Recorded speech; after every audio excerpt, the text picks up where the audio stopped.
Christmas అంటే అర్థం ఏంటి? యేసు ప్రభు పుట్టుకనా? ఒక మహనీయుడు పుట్టిన పుట్టినరోజుకు ఒక రోజు అయితే సరిపోదు అంటే నాకు చాలా ఇష్టం. వాడు వీడని చూడండి, ఎప్పుడైనా సరే మాట అన్నాడని తర్వాత సంగతి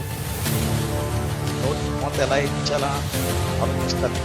గలిలియా, సమరయ, యోదయ దేశాల్లో ఏం జరిగిందంటే ఒక గొప్ప విప్లవం వచ్చింది. అసలు ఈయన అడిగిన ప్రశ్న ఏంటి, ఈయన చెప్తున్న సమాధానం ఏంటి? ముగింపు అయిపోతున్నప్పుడు పిలాతుతో ఆయన చెప్పిన నిజమేంటో తెలుసా? రోమా ప్రభుత్వం పోయింది, ఇశ్రాయేలీల చరిత్ర పోయింది, ఇశ్రాయేలీల కాలం పోయింది, ఇశ్రాయేల్ దేశం మంటల్లో మారిపోతుంది. కానీ సత్యమును గురించి సాక్ష్యం ఇచ్చిన యేసుక్రీస్తు సజీవ సాక్ష్యం ఇంకా భూమి మీద ఉంది. అది ఆయన గొప్పతనం. నువ్వు కాదని ఎంత అనుకున్నా ఈ ప్రపంచానికి యేసు ప్రభు దేవుడే అంటే అంత, అవునంటే అంత. నువ్వు యేసు నమ్మితే ఎంత, నమ్మకపోతే ఎంత. అవునా కదా? ఏమిటి ఇలా చెప్తున్నాడు అనుకుంటారా? నేను ఇలాగే చెప్తాను. బతిమాలి మారరా అని చెప్పండి. బతిమాలడం వల్ల ఏమంటే మతం మార్పులు అంటావు. చా, ఈ మతం మారితే ఎవడం కావాలి? నీ బతుకు మార్చడానికి యేసు వచ్చాడు. నువ్వు నమ్మితే ఇది నిజం. చేత కాక చచ్చిపోలేదు, నిన్ను బ్రతికించడానికి ఆయన ఊపిరిచ్చి ఆయన జీవితాన్ని సిలువ మీద ఇచ్చాడు. అది ఆయన గొప్పతనం. సిలువలో ఆయన మరణం పెట్టాడు అన్నది వాస్తవం, తిరిగి లేచాడన్నది వాస్తవం. ఈ ప్రపంచానికి తన జీవితాన్ని సంపూర్ణంగా సమర్పించి ప్రపంచ మానవాళి కోసమే బ్రతికిన దేవుడు ఎవరైనా ఉంటే ఒక యేసు ప్రభు మాత్రమే, మరెవ్వరూ లేరని ఒప్పుకున్న నిజాలివి. మారు మనసు పొందు, నీ మనసు బాగలేదు, నువ్వే నీ భుజస్కంధాల మీద దేవుడు వాక్యాన్ని మోసి ఈ ప్రపంచానికి వెలుగు ప్రసరింప చేయవలసిన క్రైస్తవుడిగా నువ్వే ఈ తరాన్ని బాగు చేయాలి. నా పరుగు కడముట్టించి తిని తుఫాను హెచ్చరిక ఉన్న మమ్మల్ని బలపరిచి తుఫాన్ని సైతం గద్దించగలేని మహత్వం గల మాట ఈరోజు మేము వినాలని, మీ మహత్తు గల మాటతో మమ్మల్ని ఒక్కటి చేసి ప్రకృతిని సైతము నిమ్మలను పరిచి మీ వాక్యం వినడానికి ఇచ్చిన గొప్ప భాగ్యమును బట్టి వందనములు. ఆ నోట మీ మాట ఉంచండి. మీ పిల్లల ఆసక్తితో దూర ప్రాంతాల నుంచి ఈ వాక్కులు వినడానికి వచ్చారు. వారి హృదయ ఉల్లాసంతో ఈ మంచి మాటలు విని గొప్ప అవకాశం దయచేయండి. వినగలిగే చెవులు, మారగలిగే మనస్సు, మీ కొరకు బ్రతకగలిగే జీవితం కొరకు అనుగ్రహించమని రానయ్య ఉన్న పిల్లలు ఉంటే సకాలంలో మీ సన్నిధికి చేర్చండి. యేసుక్రీస్తు పరిశుద్ధ నామములో అడుగుచున్నాం. ఆమేన్.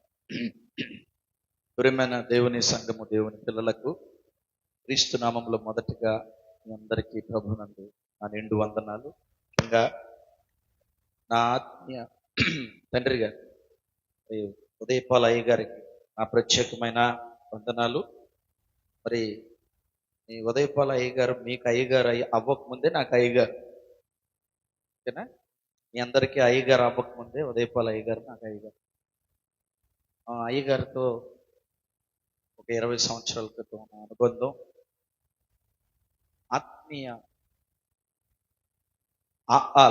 ఆత్మీయతలో ఆలను మాతో దిద్దించినటువంటి మా మొదటి టీచర్ ఉదయపాల అయ్య గారు. ఆయన గట్టిగా చప్పట్లు కొట్టారు. ఆత్మీయతలో ఆలంటే మీకు తెలుసా? ఆలు రాకుండా ఏవి రావు. ఆత్మీయతలో ఆలు ఒక 20 సంవత్సరాల క్రితం చాలా చిన్న ఉన్నప్పుడు ఆత్మీయ అక్షరాలు ఆలు మాతో దిద్దించి సువార్తకు మమ్మల్ని ప్రోత్సహించి నన్ను మరి ప్రభునందు నిద్రించిన శామ్యుయల్ గారిని చాలా ప్రేమించి ఆదరించి ఈరోజు నేను సేవ చేయడానికి మీ అయ్యగారు కూడా, లేదా మా అయ్యగారు అయినటువంటి ఉదయపాల్ గారు కూడా ఒక ఫిల్లర్. ఈరోజు మీ అందరికీ నేను తెలియచ్చు, తెలియకపోవచ్చు, కానీ నన్ను ఒక కొడుకుగా, ఆత్మీయ కుమారుడిగా నన్ను ప్రేమించి కొన్ని 10 సంవత్సరాల క్రితం నన్ను ఆదరించిన ఉదయపాల అయ్య గారి కుటుంబానికి నేను ఆత్మీయంగా రుణస్తున్నా. తమ్ముడు ఒక మాట చెప్పాడు, ఈరోజు కార్యక్రమం పెట్టాలన్నా మీరు వస్తారా అని అడిగాడు. నిజంగా చాలా పెద్ద ప్రోగ్రామ్స్ ఉన్నాయి. మంచి రేపు నుంచి ఇదే ఫస్ట్ డేట్. ఈ డేట్ కూడా నేను ఇప్పుడు బొబ్బులకి వెళ్ళాలి. పెద్ద మీటింగ్ పెట్టారు బొబ్బుల్లో. ఇంచుమించు నాయకులు వస్తారండి, వాళ్ళు వస్తారండి అని. ఎవ్వరు వచ్చినా నేను రాను. ఈరోజు మా తమ్ముడు పిలిచాడు, పైగా మా ఆత్మీయ తండ్రి గారు, మా ఆత్మీయ కుటుంబం, మా ఆత్మీయ కుటుంబ సభ్యులు, ఆత్మీయ సంఘానికి నేను వెళ్ళాలి అని ఆ ప్రోగ్రామ్ని కూడా క్యాన్సిల్ చేసుకున్నాను. ఎందుకు మీకు చెప్తున్నానండి ఈ మాట? ఒక దేవుని గురించి ఆలోచన ఎంత స్థితికి మనల్ని తీసుకువెళ్తుందంటే, నా జీవితంలో నేను చూశాను దాని ప్రారంభం దగ్గర తమ్ముడు చెప్తున్నాడు సువార్త. ఈ సువార్త అనే కార్యక్రమం ఉంది చూసారు, అది మీరు చాలా చిన్నదిగా ఓ భవిష్యత్తు తీసుకొచ్చేది కాదు, అది చాలా పెద్దది. ఈ ప్రపంచాన్ని కదిపి కుదిపి ప్రభువునందు నడిపించడానికి ప్రప్రథమముగా దేవుడు ఇచ్చిన గొప్ప పని ఏంటంటే అపోస్తలులకి సువార్త. ఏం చేయమన్నాడు? సువార్త. ఈ సువార్త ఉంది చూసారు, ఈ సువార్త ద్వారా మీరు మారారు, ఈ సువార్త ద్వారా నేను మారాను, ఈ సువార్త ద్వారా ప్రపంచం మారింది. అవునా? నాకు ఇష్టమైన సంఘాలు చాలా తక్కువ ఉంటాయి, కానీ అందులో ఈ సంఘం అంటే నాకు ఇష్టం. ఎందుకో తెలుసా? మీరు చాలా సువార్త పనిలో ఎక్కడా ఆగకుండా తమ్ముడు అంటున్నాడు పరుగు తీయాలి అని. ఎస్, నా పరుగు కడముట్టించి తిని. ఏ పనిలో? దేవుని పని. ఏ పరుగు? సువార్త పరుగు. ఇటివారు ఈ రోజు లేకపోవడం చాలా బాధాకరమైన విషయం. ఈ 2 తెలుగు రాష్ట్రాలతో పాటు మరి చాలా చోట్లకి నేను వెళ్తాను, చాలా చోట్ల దేవుని యొక్క వాక్యం చెప్తాను. చెప్పిన ప్రతి చోట నేను ఒకే మాట చెప్తాను, ఏంటో తెలుసా? ఈ తరాన్ని బాగు చేయాలి. ఏం చేయాలి? ఈ మన తరాన్ని బాగు చేయాలి. ఆ పని నిమిత్తమై పరమ తండ్రి సేవలో ప్రత్యేకపరచబడిన వారము మనం. ఈరోజు ఆ ఆలోచన లేక చాలా మంది సంఘాలు దేవుడు పరిచర్య చేయలేక వెనకబడిపోవడం బాధాకరమైన విషయం. ఈ డిసెంబర్ 1 ఒకటో తారీఖు కదా, ఈ డిసెంబర్ 1 వచ్చిన దగ్గర నుంచి అందరికీ కూడా ఒకటే గుర్తు వస్తుంది. మరలా జాన్యువరి 1 వరకు కూడా ఏమి తిందుము, ఏమి తాగుదము, ఏమి ధరించుకుందుము, ఈ 3 మీదే కార్యక్రమం నడుస్తాయి. డిసెంబర్ నెలంతా కూడా ఏమి తిందుము, ఏమి త్రాగుదుము, ఏమి కట్టుకుందుము. అవునా? అంతే కదండి. క్రిస్మస్ అనగానే మీ అందరికీ గుర్తొచ్చే మొట్టమొదటి ఏం కొనుక్కోవాలంటే బట్టలు కొనుక్కోవాలి. అవునా కదా? ఏమున్నా లేకపోయినా ఫస్ట్ ఏం కొనుక్కోవాలంటే బట్టలు కొనుక్కోవాలి. మంచిది. ఆ తర్వాత ఏం చేయాలంటే, మరి ఆ రోజు ప్రోగ్రామ్స్లో ఎవరెవరిని మా ఇంటికి గెస్టులుగా పిలుచుకోవాలి. మంచిది. ఆ తర్వాత మేము ఎలాగ ఆ ప్రోగ్రామ్స్ని సెలబ్రేట్ చేసుకోవాలి. మరీ మంచిది. ఇందులో దేవునికి పనికొచ్చింది, దేవునికి ఇష్టమైనది ఏమైనా ఉందా? చెప్పండి. లేదు కదా? నాకు తమ్ముడు అంటున్నాడు కొండ కొండ కొండ. కొండని ఎవరు చెప్పారు? ఇది కొండ కాదు, దేవుని అండ. అర్థమైందా? ఇది కొండ కాదు, దేవుని అండ. మోషే గారు ఏమెక్కారు? ఏమెక్కారండి? ఏం తెచ్చాడు అక్కడి నుంచి? ఏం తీసుకొచ్చాడు? పలకల మీద ఏం రాశాడు?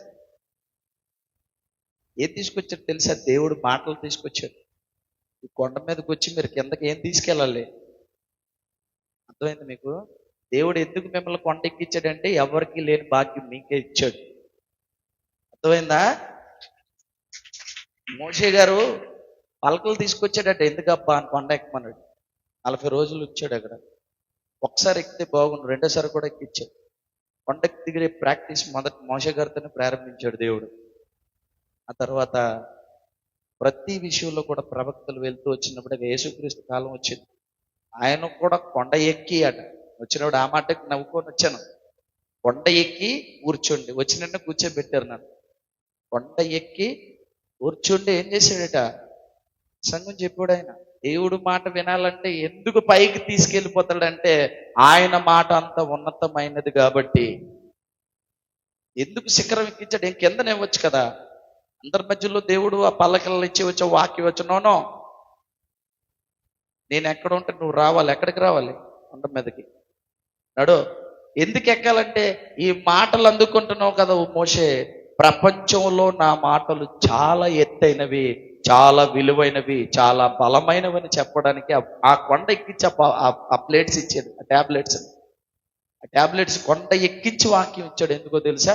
యేసు కూడా కొండ ఎక్కి చెప్పాడు. ఎందుకో తెలుసా? ఆయన వాక్యం అంత ఉన్నతమైనది. ఇది మీకు అర్థం కావాలి. చాలా మంది మీరు అలసిపోతున్నట్టున్నారు. నాకు అయ్యగారు వెళ్ళి అలా మాకు సగం వరకే తెలుసు, ఇంకో సగం ఎక్కాను మళ్ళీ ఇక్కడికి. ఎక్కడ ఉందని అడిగాను, చాలా చివరి ఉందని. ఎక్కిన తర్వాత సంతోషించాను నేను. ఎందుకో తెలుసా? దేవుడు గొప్ప స్థితిని ఈ సంఘానికి ఇచ్చాడు. ఉన్నతం అంటే పైన ఉండడం. మీరు ఎక్కడం కష్టమైతే దేవుడి పని ఏం చేస్తారు చెప్పండి, నాకు తెలియకూడదు. ఏమీ కష్టం కాదు. ఇష్టం ఉంటే ఏది కష్టం కాదు. ఇష్టం ఉంటే, మోషే గారికి ఇష్టం ఎవరంటే, అందుకే కొండ ఎక్కేసాడు. మీకు తెలుసా? మోషే గారికి దేవుడు అంటే ఇష్టం, రమ్మంటే వెళ్ళిపోయాడు అంతే. ఆ ఇష్టం ఎంత దూరం తీసుకెళ్తుందంటే దానికి ప్రయాణంతోని, లేకపోతే ఏమంటారు ఎత్తుతోని పని ఉండదు. దేవుడు ఇష్టపడలే కానీ నువ్వు దేవుడిని ఎంత దూరమైనా వెళ్ళగలవు. నీకు బలపరచడానికి మాత్రమే మాటలు చెప్పాను. నేను వాక్యంలోకి వెళ్తాను.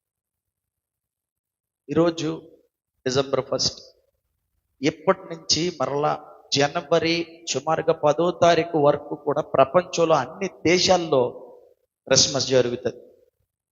40 days, 40 రోజులు, ఇంచుమించు 40-50 రోజులు. ఈ డిసెంబర్ 1 నుంచి జనవరి 10వ తారీఖు వరకు ప్రపంచంలో అన్ని దేశాల్లో క్రిస్మస్ జరుగుతుంది. క్రిస్మస్ యొక్క సారం ఏంటో తెలుసా మీకు? యేసుక్రీస్తు పుట్టాడనా? చెప్పండి. ఇప్పుడే పాటలు పాడారు మీరు అందరూ కూడా, క్రిస్మస్ యేసు ప్రభు పుట్టాడు. చెప్పండి అసలు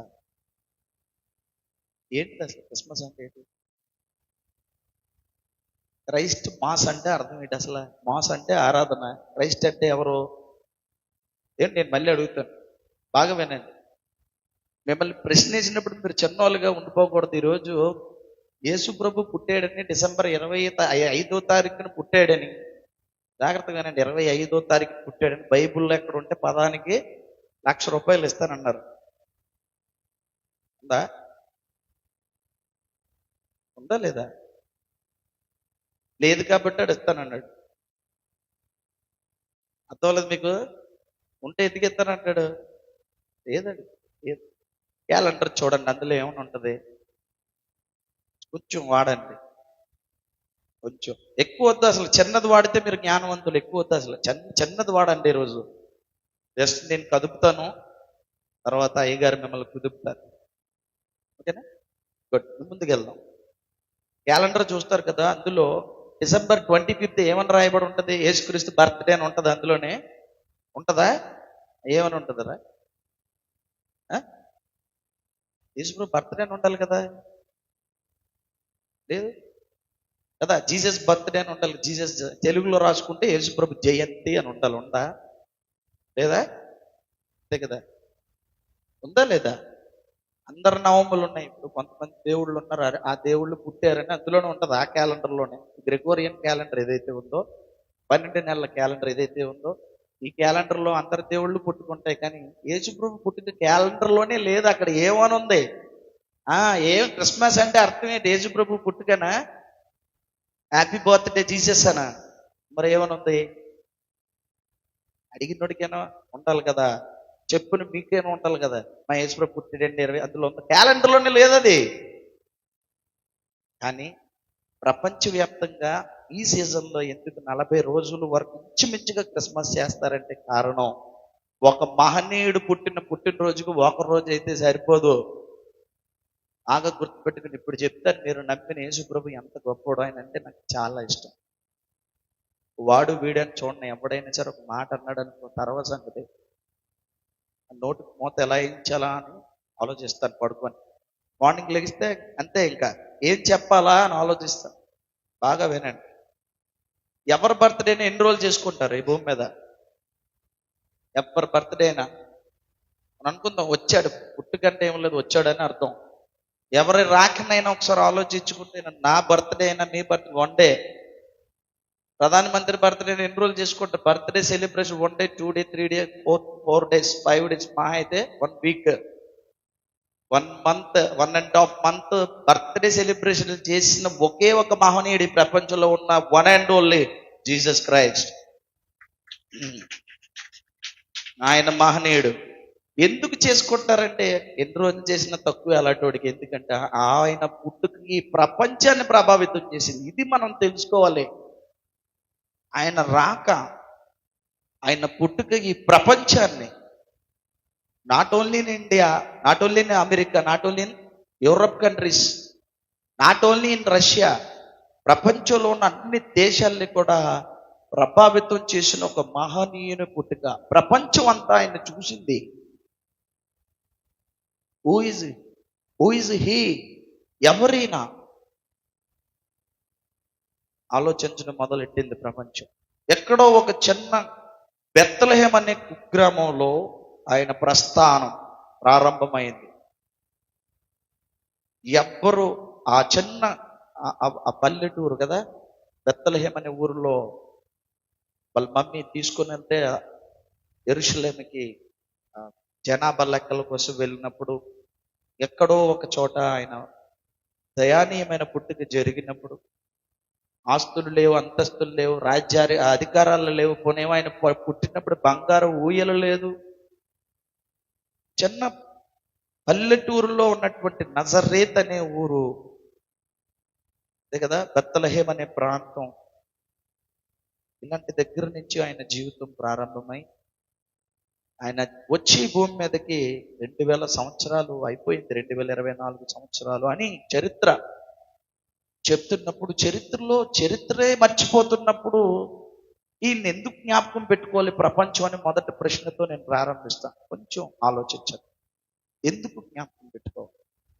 ఈ భూమి మీద మానవ ప్రస్థానం ఆదాము గారి దగ్గర నుంచి జరిగింది. ఈ ఎంతమంది భూమి మీద పుట్టిన ఎంతమంది మహనీయులు మహానుభావులు పుట్టినా ఈయన లాంటి పుట్టుకును, లేదా ఈయన లాంటి బ్రతుకును, ఈయన లాంటి జీవితాన్ని ఏ ఒక్కరూ చూపించలేకపోయారు ఈ ప్రపంచంలో. అది ఆయన గొప్పతనం.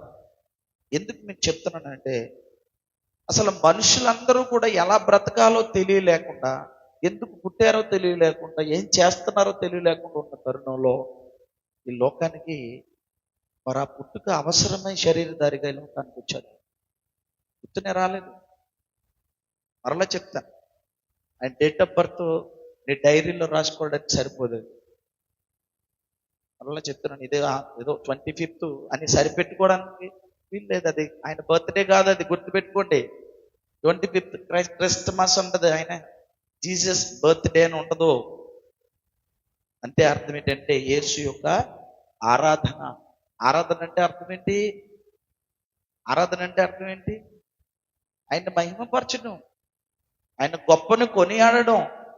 That's it. 25th అది కూడా అర్థం కాలేక ఈరోజు యేసుక్రీస్తు ఎక్కడ పుట్టాడు? పాకలో పుట్టారని ఒకళ్ళు అంటారు, మరొకలాగా వచ్చాడని ఒకళ్ళు అంటారు. ఈరోజు చాలా మంది రకాలుగా మాట్లాడుతారు. ఎందుకు వచ్చారు? ఆయన జీవితం ఎవరిని ప్రభావితం చేసింది? నిన్ను ప్రభావితం చేయగలిగిందా? ఇక్కడికి వచ్చి కూర్చున్నావు కదా. ప్రపంచంలో ఒకవేళ దేవుడు అనే మాటగా అర్థం వచ్చి ఒకవేళ అంటే ఓట్లు ఎలక్షన్ పెట్టారనుకో, ఎక్కువ మంది ఎవరు ఓటింగ్ ఉంటారు? ఎలక్షన్ పెడదాం పో, నాయకులు ఎవరు గెలుస్తారని ఎలక్షన్ పెట్టినట్టుగా ఓటింగ్ పెట్టామే అనుకోండి, ఎవరు వస్తారు ఫస్ట్ రేస్లో? ఎందుకు వస్తారు చెప్పనా?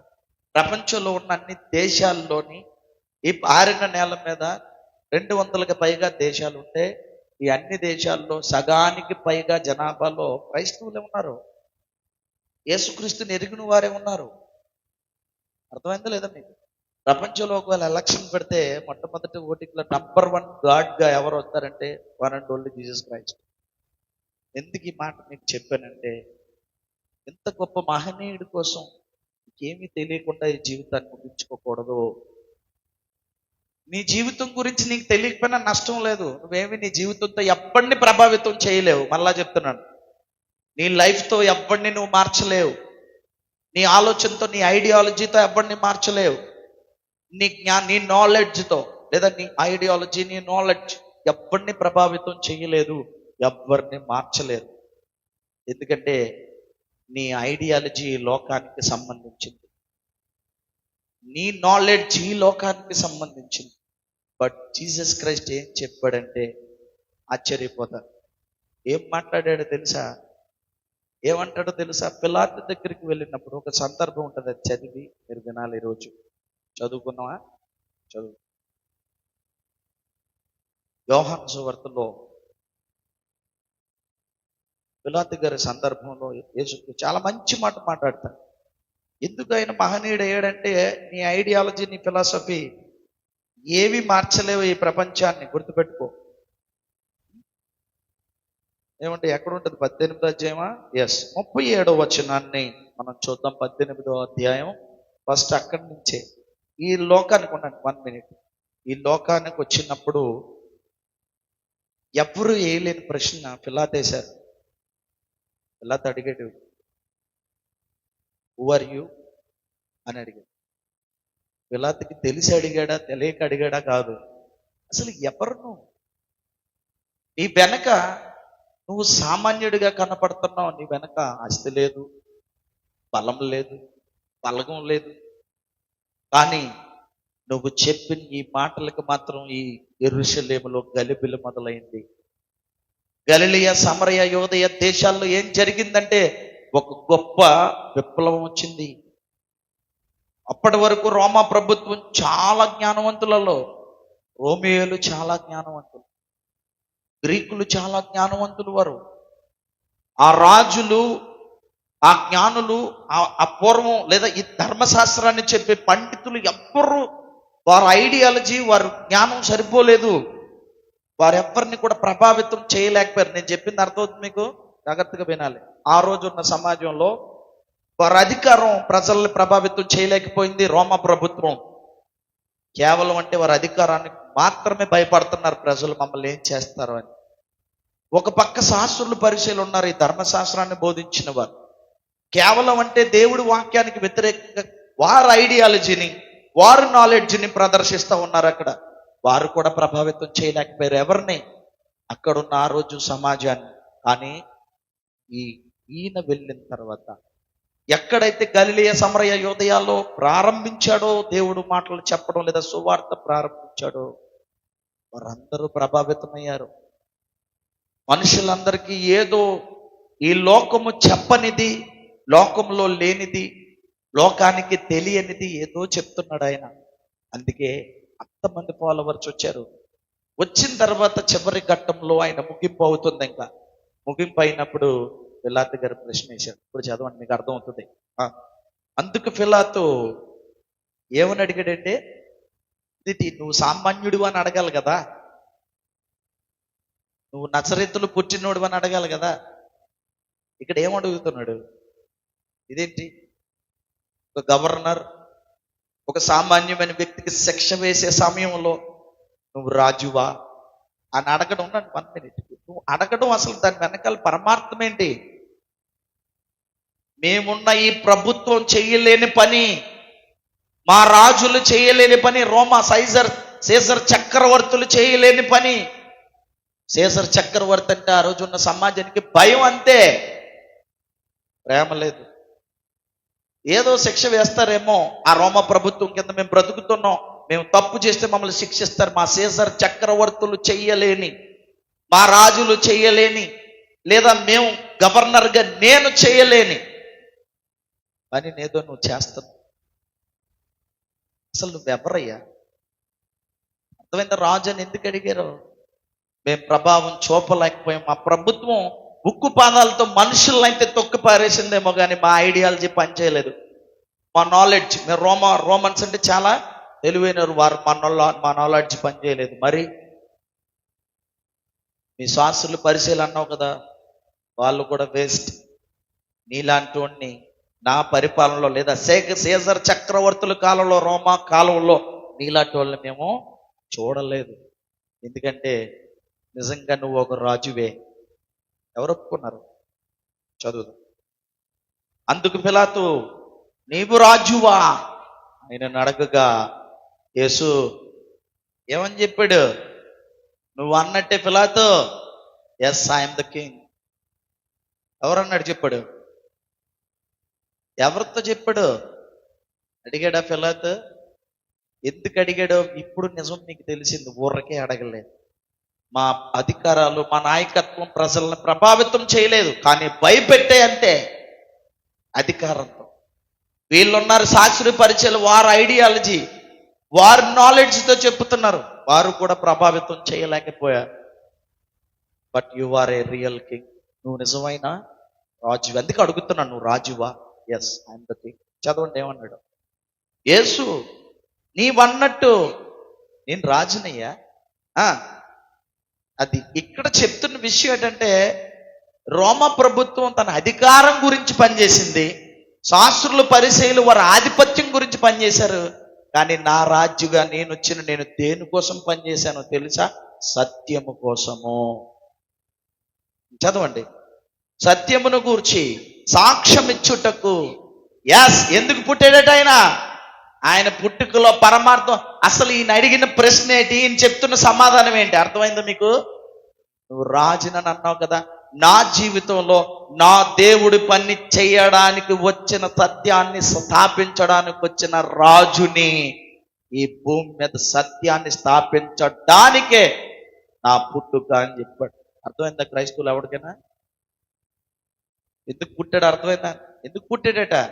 నువ్వు రాజు అని అంటే రాజునని చెప్పి నేను ఎందుకు పుట్టానని చెప్తాను వినన్నాడు. చదువుదాం. చాలాసార్లు మనం చదువుతాం బైబిల్. ఎప్పుడు చెప్తాను వినండి. నేను బైబిల్ ఎలా నేర్పిస్తానంటే నేను నేర్చుకున్నాను కాబట్టి చెప్తాను. బైబిల్ ఎప్పుడు కూడా ఏం చేయాలి? స్కిప్ చేసి చదవకూడదు. నోట్ తీసి పాయింట్. బైబిల్ ఏం చేయకూడదు? స్కిప్ చేసి చదవకూడదు. జూమ్ చేసి చదవాలి. ఏం చేసి చదవకూడదు? స్కిప్ చేసి. ఏమంటే మనం ఎక్కలు చదివినట్టు ఉంటుంది. 2 1 2 2 4 2 3 6. ఆది యందు దేవుడు భూమిని ఆకాశమును సృజించిన, భూమి శూన్యముగా నిరాకారంగా ఉండిన, భూమి చీకటి అగాధ జలముల పైన గమ్మి ఉండెను. అర్థమైందా? 2 1 2 2 4 2 3 6. ఎందుకు 2 3 6 అయిందో చెప్పాలి. నువ్వు ఎక్కలు అప్పచెప్పి కంఠస్థ వాక్యాలు అవ్వదు దేవుడి దగ్గర. మీరు నిజంగా నేర్చుకోవాలంటే స్కిప్ చేయకూడదు. బైబిల్ జూమ్ చేసి చదవాలి. ఇది బైబిల్లో మనం నేర్చుకోవాల్సిన ప్రాథమికమైనటువంటి పాయింట్ ఇది. అందుకే మెల్లిగా చదువుదాం. ఒక పాయింట్ చదవాలంటే నాకు టైం సరిపోదు, ఎక్కువసేపు చెప్పను. మీకు చెప్పానంటే ఇక్కడే పడుకుని పోతారు మీరు. ఓకేనా? ఎప్పుడు దిగుతామని ఆలోచన ఉంది. బేగా దిగిపోదురు కానీ కొండ. కంగారేం లేదు. చదవండి. సత్యమును గూర్చి సాక్ష్యం మిచ్చుటకు. ఇక్కడ నువ్వు రాజువా అని అడిగితే ఎస్ ఐఎమ్ ద కింగ్. ఇంకోటి చెప్తాను విని నీకు. నేను ఎందుకు పుట్టాను తెలుసా? నా ముగింపు అయిపోతుంది. బాగా వినాలి. ముగింపు అయిపోతున్నప్పుడు పిలాతుతో ఆయన చెప్పిన నిజమేంటో తెలుసా? నేనెందుకు పుట్టానని అంతవరకు ఎప్పుడు చెప్పలేదు ఎవరితో. మీరు చూసుకోండి. బైబిల్లో మీరు చదువుకొని వెళ్తే నువ్వు ఎందుకు పుట్టావని ఎక్కడా యేసుప్రభుని ఎన్ని ప్రశ్నలు వచ్చినా ఎక్కడ ఆన్సర్ చెప్పలేదు. ఒక పిలాతు దగ్గర మాత్రమే నోరు విప్పి నేను సత్యమును గూర్చి సాక్ష్యం ఇచ్చుటకు నేను పుట్టాను. ఇది ఆయన పుట్టుక పరమార్థం. ఎప్పుడు చెప్పాడో తెలుసా? ఎండ్ అయిపోతున్నప్పుడు ఆయన పుట్టుక గురించి చెప్పాడు. ఎవరికి అర్థం అవ్వాలనో తెలుసా? రోమా ప్రభుత్వంతో పాటు అక్కడ ఉన్న ఆ లోకంతో పాటు రాబో ప్రపంచానికి అర్థం కావాలి ఆయన పుట్టుకేటో. దేనికి పుట్టాడంటే సత్యమును గురించి సాక్ష్యం ఇవ్వడానికి నేను పుట్టాను. ఇచ్చాడా లేదా? ఇచ్చాడా? ఏంటిదా సత్యం? నా వాక్యమే. అంతేనా? ఇచ్చాడా లేదా? సాక్ష్యం ఇచ్చాడా? ఆయన సాక్ష్యం ఉంటే ఆశ్చర్యపోతారా? ప్రపంచంలో ఎప్పటికీ యేసుక్రీస్తు ఈ భూమి మీదకు వచ్చాడన్నన్ని సాక్ష్యాలు హిస్టారికల్గా, ఆర్కియాలజికల్గా, ఓకే, ఇక ఆయన వచ్చాడు ఈ లోకానికని నువ్వు నమ్మడానికి, ఒకవేళ నువ్వు నాస్తికుడు అయితే నీకు తగ్గ ఆధారాలన్నీ కూడా ఈ ప్రపంచంలో ఆయన కోసం భద్రంగా రాయబడి ఉన్నాయి. యేసుక్రీస్తుని నమ్మని చరిత్రకారులు, ఒక ప్లీని అని ఒక ప్రభావితం చేసి వారి కాలం అంటే యేసుక్రీస్తు కాలంలో ఉన్నటువంటి చరిత్రకారులు, రోమా చరిత్రకారులు కానీ, లేకపోతే అక్కడ ఉన్నటువంటి ఇశ్రాయేలీల చరిత్రకారులు కానీ, యూత చరిత్రకారులు కానీ, రోమా చరిత్రకారులు కానీ, వీళ్ళందరూ కూడా ఏం చెప్పారంటే మా కాలంలో ఇలాంటి గొప్ప మహనీయుడిని మేము ఎక్కడా చూడలేదని సాక్ష్యం ఇచ్చిన one and only Jesus Christ. అర్థమైందా లేదా? ఈరోజు ఒకడు అంటాడు, అసలు యేసుప్రభు పుట్టాడు ఈ లోకంలో. నవ్వు వస్తుంటది. పుట్టాడు దేని గురించి సాక్ష్యం ఇవ్వడానికంట. చాలా మంది లోకంలో పుట్టారు. ఎవడైనా ఈ మాట ఎప్పుడైనా చెప్పడం విన్నారా మీరు? నేను సత్యం గురించి సాక్ష్యం ఇచ్చానని, పుట్టానని చెప్పిన వాడు ఈ ఆరిన నేల మీద తల్లి గర్భం నుంచి భూమి మీద పడి బ్రతికి బట్ట కట్టి వాడి పుట్టిన రోజు జన్మదినాన్ని జరుపుకుంటున్న ఎవడైనా సరే ఈ భూమి మీద నేను సత్యమును గురించి సాక్ష్యం ఇవ్వడానికి పుట్టానని ఒక్కడైనా చెప్పాడు ఇప్పటి వరకు చరిత్రలో? ఉండడు, రాడు, రాబోడు. ఎందుకంటే సత్యం అంటే యేసు గనక ఆ సత్యం గురించి సాక్ష్యం ఇవ్వడానికి శరీరధారిగా ఈ లోకానికి వచ్చాడు గనక ఆయన సాక్ష్యమే నిజం. సత్యమును గూర్చి సాక్ష్యం ఇచ్చుటకు నేను పుట్టితిని. ఎంతమంది చెప్పగలరు ఈ మాట? పిలాతుకి చెప్పాడు. ఒక సీక్రెట్ చెప్తాను విని అన్నాడు. చెమట వచ్చింది ఎవరికి? పిలాతుకి. నేను ఎందుకు పుట్టాను చెప్తాను విని జాగ్రత్తగా. ఎందుకు పుట్టాను తెలుసా? సత్యమును గురించి సాక్ష్యం ఇవ్వడం. అర్థం కాలేదు. సత్యం అంటే అర్థం ఏంటో తెలుసా? ఎప్పుడు ఉన్నది అని అర్థం. రోమా ప్రభుత్వం పోయింది, ఇశ్రాయేలీల చరిత్ర పోయింది, ఇశ్రాయేలీల కాలం పోయింది, ఇశ్రాయేల్ దేశం మంటల్లో మారిపోతుంది. కానీ సత్యమును గురించి సాక్ష్యం ఇచ్చిన యేసుక్రీస్తు సజీవ సాక్ష్యం ఇంకా భూమి మీద ఉంది. అది ఆయన గొప్పతనం. అది ఆయన గొప్పతనం. ఎందుకంటే పిలాతుతో చెప్పాడు. ఇప్పుడు నేను ఎందుకు నొక్కి చెప్తున్నానంటే ఈ మాట ముగింపు అయినప్పుడు ఆయన ఎందుకు పుట్టాడు చెప్పాడు. చచ్చిపోతున్నప్పుడు ఎప్పుడైనా ఎవడైనా నేను ఎందుకు పుట్టానని చెప్తారా? బతికించమని అడుగుతారా? చెప్పండి. శిక్ష పడుతున్నప్పుడు నీ ఆఖరు కోరికేట అంటారు, అంతేనా? ఇండియన్ పీనల్ కోడ్ మన కోడ్లో 302 సెక్షన్ ప్రకారం ఏ శిక్ష మనం తప్పు చేస్తే మరణ శిక్ష, ఉరి శిక్ష వేసినప్పుడు లాస్ట్లో అమాయకంగా ఏమని అడుగుతారంటే నీ ఆఖరు కోరిక ఏంటని అడుగుతారు. నిజం చెప్పండి, అసలు మీ గుండెల మీద చేసుకుని ఇండియన్ పీనల్ కోడ్ అడిగారు ఆ చట్టాన్ని గౌరవిద్దాం. ఎవడైనా ఏం కోరుకుంటాడండి? ఉరి శిక్ష వెయ్యమని కోరుకుంటాడా, రద్దు చేయమని కోరుకుంటాడా? మరి మళ్ళీ ఇదే మాట, నీ ఆఖరి కోరికేటి, ఆఖరి కోరికటి బతకాలని ఉంది. ఉరి శిక్ష తప్పిస్తావా? అది కాదట. రాత్రికి నీకు ఏం బిర్యానీ పెట్టాలి, రేపు 3 గంటలు నీకు ఏంటి, రేపు చచ్చిపోతానన్నాడు, బిర్యానీ తినగలడా? అర్థమైందా లేదా? చచ్చిపోతున్నప్పుడు ఎప్పుడు కూడా ఆడి పుట్టుక గురించి చెప్పలేడు. కానీ నేనెందుకు పుట్టానో విను పిలాతో, నా జీవితం ముగింపు అయిపోతుందో నాకు తెలుసు, కానీ నీకు ఒక నిజం తెలియాలి. ఎందుకో తెలుసా? యోధా చరిత్రలో నువ్వు నా గురించి చెప్పాలంటే నా పుట్టుక చెప్తాను విను. సత్యమును గురించి సాక్ష్యం ఇవ్వడానికి నేను పుట్టాను అన్నాడు. అర్థమైందా? చివరికి ఆయన చచ్చిపోయిన తర్వాత పిలాతు మర్చిపోలేదు. ఏం రాశాడో తెలుసా? యూదుల రాజు అని రాసి పై విలాస వాక్యాన్ని రాయించి పెట్టాడు. ఎవరు ఒప్పుకున్నారు రాజని? ఎందుకు ఒప్పుకున్నాడు పిలాతు తెలుసా? జీవితంలో లాంటి వ్యక్తిని పిలాతు ఎప్పుడూ చూడలేదు. ఎందుకో తెలుసా? అంత కాన్ఫిడెంట్ గా చెప్పాడు, నేను సత్యమును గురించి సాక్ష్యం ఇవ్వడానికి. ఇది చరిత్ర, ఇది నిజం. రోమియోలు ప్రపంచాన్ని పరిపాలించారన్నది నిజం. రోమా ప్రభుత్వంలో అక్కడ నిలబెడితే ఆ సీజర్ చక్రవర్తులు గాని అక్కడున్న పరిపాలించిన వారందరికీ కానీ యేసుక్రీస్తు అంటే దడా. ఎందుకు తెలుసా? వాళ్ళ ప్రభుత్వానికి మించిన మంచి మాటలు చెప్తున్నారు. ప్రజలందరూ వాళ్ళ ప్రభుత్వానికి భయపడుతున్నారు. కానీ ఈయన ప్రేమగల దయగల మాటలకు ఆ చుట్టుపక్కల ప్రాంతాలందరూ ఎవరి దగ్గరికి వచ్చారు? యేసుక్రీస్తు దగ్గరికి వచ్చారు. ఎందుకు పుట్టాడో చెప్పాడు. ఫస్ట్ మాట. ఈయన మాటలు ఎంతమందిని ప్రభావితం చేసే. పోనీ 1వ శతాబ్దం కాలంతో ఆగిపోయిందా ఆయన యొక్క ప్రపంచం? ఆగిపోయిందా? 2024 సంవత్సరాలు వచ్చినా ఇంకా ఆయన గురించి నువ్వు మాట్లాడుతున్నావంటే ఎంత గొప్పడైనా. నువ్వు నమ్మిన నీ దేవుడని పిలుస్తున్నావు, నువ్వు నమ్మిన నీ దైవం అని పిలుస్తున్నావు, నువ్వు నమ్మిన నీ రక్షకుడని పిలుస్తున్నావు, నువ్వు నమ్మి నీ పాపాలని ప్రక్షాళన చేశాడని నువ్వు అంటున్నావే. ఆయన నువ్వు ఒక కాయిన్కి 1 సైడ్ నువ్వు చూసి ఉండొచ్చు, సెకండ్ సైడ్ ఆయన చెప్పిన మాట ఏంటో తెలుసా? ముగింపులో చెప్పాడు పిలాతుతో, సత్యమును గురించి సాక్ష్యం ఇవ్వడానికి పుట్టంత పిలాతు. ఎందుకు ఈ మాట చెప్పాను? పుట్టి కనుకనే ఎప్పుడు మనం ఏ అధ్యాయాలు ఎదుగుతుంటాం? ఎక్కడ చూస్తుంటాం? మత్తయి సువార్త, లోకా సువార్త, అంతే. 2 మార్కులో కూడా ఉండదు ఆయన పుట్టుక కోసం. మత్తయి 1వ సువార్త, అంతేనా? మత్తయి గారు సువార్త 1వ అధ్యాయం, ఇంకా లోకా సువార్త 2వ అధ్యాయం. ఈ రెండిట్లో తప్ప మనం చనిపోతున్నప్పుడు ఆయన పుట్టుక గురించి చెప్పాడని చదువుతారేంటి ఎవరైనా? అబ్బే రెండే, క్రిస్మస్ వస్తే ఈ 2 మాటలు మాట్లాడు. ఒక సీక్రెట్ చెప్పాను ఈరోజు. ఆయన పుట్టుక గురించి నువ్వు చెప్పడం గొప్ప కాదు, ఆయన పుట్టుక గురించి ఆయన చెప్పడం గొప్ప. యేసు ప్రభు పుట్టాడండి, ఏంటి పుట్టాడయ్యా, రారాజు పుట్టాడయ్యా పాట పాడారు నాకు. దేనికి పుట్టాడు? సత్యమును గురించి సాక్ష్యం ఇవ్వడానికి పుట్టాడు. ప్రపంచాన్ని ప్రభావితం చేయడానికి పుట్టాడు. ప్రపంచంలో ఆయనకంటూ చరిత్రకి ఆధారంగా చరిత్రని నిలబెట్టడానికి, చరిత్ర చెప్పుకోవాలంటే ముందు వెనక ఆయనని చెప్పుకున్నంత ఈ ప్రపంచంలో ముద్ర వేయడానికి పుట్టాడు. That is Jesus Christ. అంతనే ఏమని మాట్లాడుకోవాలి ఆయన గురించి మాట్లాడితే?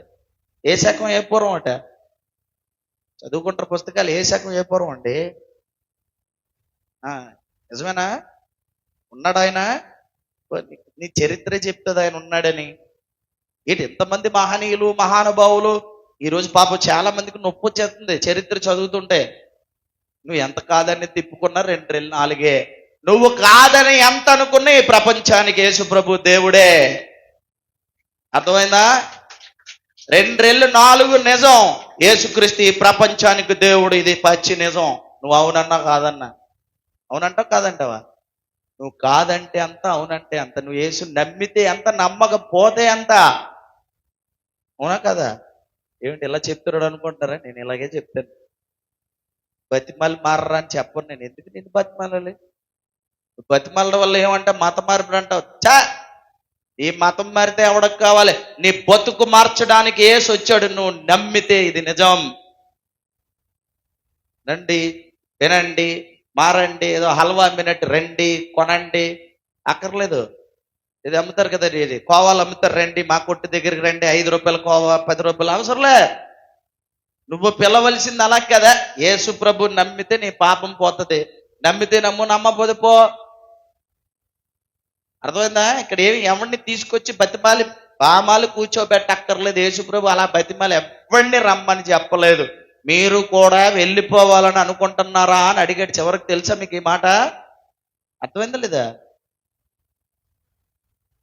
చాలా భయం వేసింది. ఎవరు సీమోన్ పేతురు వచ్చాడు. బాబు మేము ఎక్కడికి వెళ్ళిపోతాం అని అన్నాడు. వెళ్ళిపోవాలనుకుంటున్నావు? అస్సలు ఆ మాట అన్నది దయతో ప్లీజ్. నేను ఎవరిని అనుకుంటున్నావు అని అడిగితే అంటాడు, నువ్వే. ఎవరివి? నువ్వే మేము ఎదురు చూస్తూ వస్తున్న మెస్సయ్యవి, పాప ప్రక్షాళన చేసి మా బతుకులు మార్చగలిగిన దైవానివి. నిన్నదులు మేము ఎక్కడికి వెళ్తామయ్యా? ఇది కావాలి యేసు ప్రభుకి. అర్థమవుతుందా? ప్రవాహంలాగా వచ్చేసి ఈ మధ్యలో మత మార్పిడి చట్టాలు కూడా చేసేసారంట. వెరీ గుడ్, చేయండి చట్టాలు, మంచిదే. అర్థం? ఎవడకు కావాలి మతం మార్పిడి? మతం అనే పిచ్చి పట్టి నువ్వు మారడానికి, మతం అనే పిచ్చిని ప్రపంచానికి ప్రకటించడానికి యేసు ప్రభు రావడానికి అవకాశమే లేదు. ఆయన ఈ ప్రపంచానికి మతాన్ని బోధించడానికి వస్తే ప్రపంచం అంతా ఎప్పుడో మత మంటల్లో కాలిగిపోవాలి, మత ఉచ్చుల్లో రగిలిపోవాలి. ఆయన ఈ ప్రపంచానికి బోధించింది శాంతి మార్గం. నిన్ను వలే నీ పొరుగు వారిని ప్రేమించనే మాట నీ మతంలో నుండి ఎక్కడున్నా పాటించుకో, తప్పు లేదు. ఉంటదా? నీ తల్లిదండ్రుల్ని సన్మానించు, ఎక్కడున్నా ప్రేమించు, తప్పు లేదు. ఉండదు. ఇంకా గొప్ప మాట ఏంటో తెలుసా? ఇంకా గొప్ప మాటలు ఈ బైబిల్లో ఉన్న సంగతులు ఏంటో తెలుసా? లంచం తీసుకోకు అని ఉంది. ఎక్కడైనా ఉంటే పాటించి, తప్పు లేదు. అంతే కదా. బల్ల కింద చేతులు ఎట్టినోడికి ఇది నచ్చదో? ఓపెన్ గా చెప్తున్నాను ఈ మాట. అబద్ధం అన్నోడికి ఇది నచ్చదో? దొంగోడికి ఇది నచ్చదో? ఎందుకంటే యేసుక్రీస్తు ఇవన్నీ కూడా చేయమని చెప్పలేదు. చెప్పాడండి, మరి చెప్పలేదు కాబట్టి ఆయన నచ్చడు. యథార్థవాది లోకానికి విరోధట. విన్నారా? యేసుక్రీస్తు నంబర్ 1 యథార్థవాది. విరోధులు చాలా మంది ఆయన. మనకు విరోధులు కాదు, ఎవరికి విరోధులట? అర్థమైంది నీకు? బైబిల్లో రాయబడి ఉంటుంది, క్రీస్తు విరోధు వచ్చినని మాట మీరు విన్నారా? ఎవరు విరోధులట? ఆయన శిలువ మరణం విరోధులే. నువ్వు దిగవయ్యా, వీళ్ళు దింపని అన్నాడు. నేను దిగిపోతే నీకెక్కడ రక్షణ వస్తుందిరా? అర్థమైంది లేదా? ఆయన మరణం అవ్వకపోతే శరీరంతో రక్తం కాల్చిపోతే నీకెక్కడ? ఆయన చేత కాక ఎంతమందిని బతికించోడు. ఆయన బతకడం చేత కాక చచ్చిపోలేదు. నిన్ను బ్రతికించడానికి ఆయన ఊపిరిచ్చి ఆయన జీవితాన్ని సిలువ మీద ఇచ్చాడు. అది ఆయన గొప్పతనం. చేత కాక కాదు, నీ కోసం త్యాగం చేసి, త్యాగానికి చేతకాని తనానికి కూడా తెలివిమ్మాలిన జ్ఞానవంతులు ఈ లోకంలో ఉన్నారంటే ఏమనాలి వాళ్ళని? అది ఆయన అంటే. ఇప్పుడు చెప్తాను మీకు చరిత్ర చెప్పాను. ఇప్పుడు మన ఇండియాలో ఉన్నవారు యేసుక్రీస్తు కోసం ఏమన్నారు, ఒక మహనీయుల యొక్క గొప్పతన చరిత్రలు చెప్తాను, కొంచెం వినాలి మీరు. ఇప్పుడు ఇందులోని ఇక్కడ ఏమన్నదంటే, కన్నాదాస్ అనే ఒక కవి ఉన్నాడు. ఆయన ఏం చెప్పాడంటే, యేసు మరలా ఈ భూమికి తిరిగి వస్తాడు, ఇది సత్యం. ఎవరు చెప్పాడు? కన్నాదాస్ ఆయన పేరు. ఓకేనండి. గాయములు ఉన్నంత వరకు ఔషధం అవసరత నిత్యం, పరలోక రాజ్యం భూమి ఎందంతటా ఉండును, ఇది జ్ఞానోపదేశం. సంఖ్య అక్షరమును సర్వమును ఆయనే గనక యేసును నమ్ముదము. కవి కన్నాదాసు.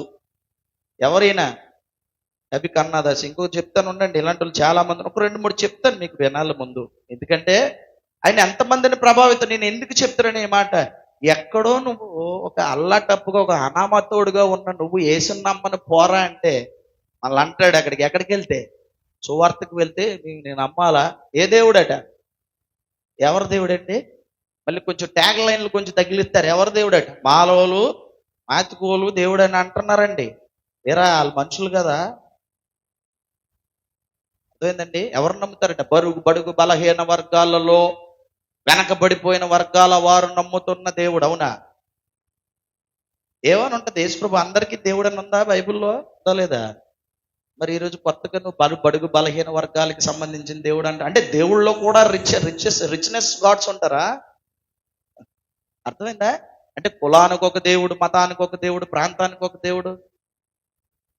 అందుకని ఆయన చెప్పాడు, చదివితే మీరు ఆశ్చర్యపోతారు. ఇక సర్వేపల్లి రాధాకృష్ణ గారు ఏమని చెప్పారో తెలుసు. ఆయన అంటాడు, నేను ఎందుకు చెప్తున్నాను, రోమా ప్రభుత్వంలో ఒక వ్యక్తి ప్రభావితం అయిపోయాడు. ఎవరైనా పిలాతో పైన రాజుని ఒప్పుకొని పై విలాస పత్రం రాయించాడు. ఇప్పుడు దాసోహం అయిపోతున్నారు. నాకు తెలిసి గురువు అని పిలువబడుటకు అర్హుడైన ఒక వ్యక్తి ఉన్నాడు, ఆయనే నజరేయుడైన యేసుక్రీస్తు. సర్వేపల్లి రాధాకృష్ణ చెప్పాడు. What a wonderful man. Sarvepalli Radhakrishna అంటే తెలుసా? ఎవరండి? ఉపాధ్యాయుడు దినోత్సవం చేస్తారు కదా, ఎవరైనా ఒక బాగా కట్టుకొని ఉంటారు. తెలీదా? స్కూల్లో చూడలేదు ఎప్పుడు? ఈయన ఏమన్నారంటే, ఈయన యేసుప్రభుని నమ్మినోడు అనుకున్నారా, బాప్తిసం తీసుకున్నాడు అనుకున్నారా? ఏమని చెప్పాడో తెలుసా? గురువులని పేరు పెడితే ఒకళ్ళు గురువుగా అర్హుడు ఎవరైనా ఈ ప్రపంచం అనుకుంటే వాళ్ళు జీసస్ క్రైస్ట్. ఇంకొక వ్యక్తి గురించి చెప్తాను, ముగిద్దాం. మీకు ఈ 2 మాటలు అర్థమైతే దేవుడు. ఇంకా మహాత్మా గాంధీ గారు, ఆయన ఏం చెప్పాడు తెలుసా? ఏ పాపమును ఎరుగని ఈయన పాపులు మాత్రమే కాక శత్రువుల క్షేమము కొరకు తనను బలి అర్పించుకుని లోకమును విమోచించిన వాడాయన. ఇది ఒక పరిపూర్ణ కార్యము. మహాత్మా గాంధీ ఏమొప్పేసుకున్నాడు? ఈయన శిలువ మరణాన్ని ఒప్పుకున్నాడు. ఇద్దరు గురించి చెప్పాను. ఇంకొక విషయం చెప్పి నేను ముందుకెళ్తాను. ఇక్కడ ఈయన ఎవరంటే సుబ్రహ్మణ్య భారతీయ అని అంటారు. ఆయన మీకు తెలుసు కదా. అక్కడ బాగా ఫేమస్ ఎక్కడంటే మీరు చెన్నై, ఇప్పుడు మన చెన్నై అని పిలువబడుతుంది కదా, అక్కడ ఈయన ఎవరంటే సుబ్రహ్మణ్య భారతీయ. ఈయనేం చెప్పాడు తెలుసా? ఈశ్వరుడు వచ్చి సిలువల్లో మరణించను. ఎవరు చనిపోయాడట? పరమాత్మ అయినటువంటి దేవుడు, సృష్టికర్త సిలువలో వచ్చి మరణించను, 3వ దినమందు పునరుత్థానుడయ్యను. ప్రేమ కలిగి మగ్దలేని మరియ నేరుగా వెళ్ళి వాస్తవమును కనుగొనను. మీరు ఊహించే సకల దేవుళ్ళ కంటే, మళ్ళీ వినాలి, మీరు ఊహించే సకల దేవుళ్ళ కంటే మిక్కిలి ఉన్నత స్థితిలో ఉన్నవాడు ప్రభు అయిన యేసుక్రీస్తు అని చెప్పాడు ఆయన. అర్థమైందా? ఇలా మామూలు కాదు. నేను ఇంపార్టెంట్ వర్డ్స్ చెప్తున్నాను మీకు. ఇక చివరగా ఇంకా ఈయన గురించి మాట్లాడదాం. ఈయన ఎవరో తెలుసండి? ఈయన పేరు వివేకానంద. తెలుసా? ఎంతమందికి తెలుసు? Raise your hands please. Swami వద్దులేండి, స్వామి వివేకానంద ఏం మాట్లాడారు చదువుదాం.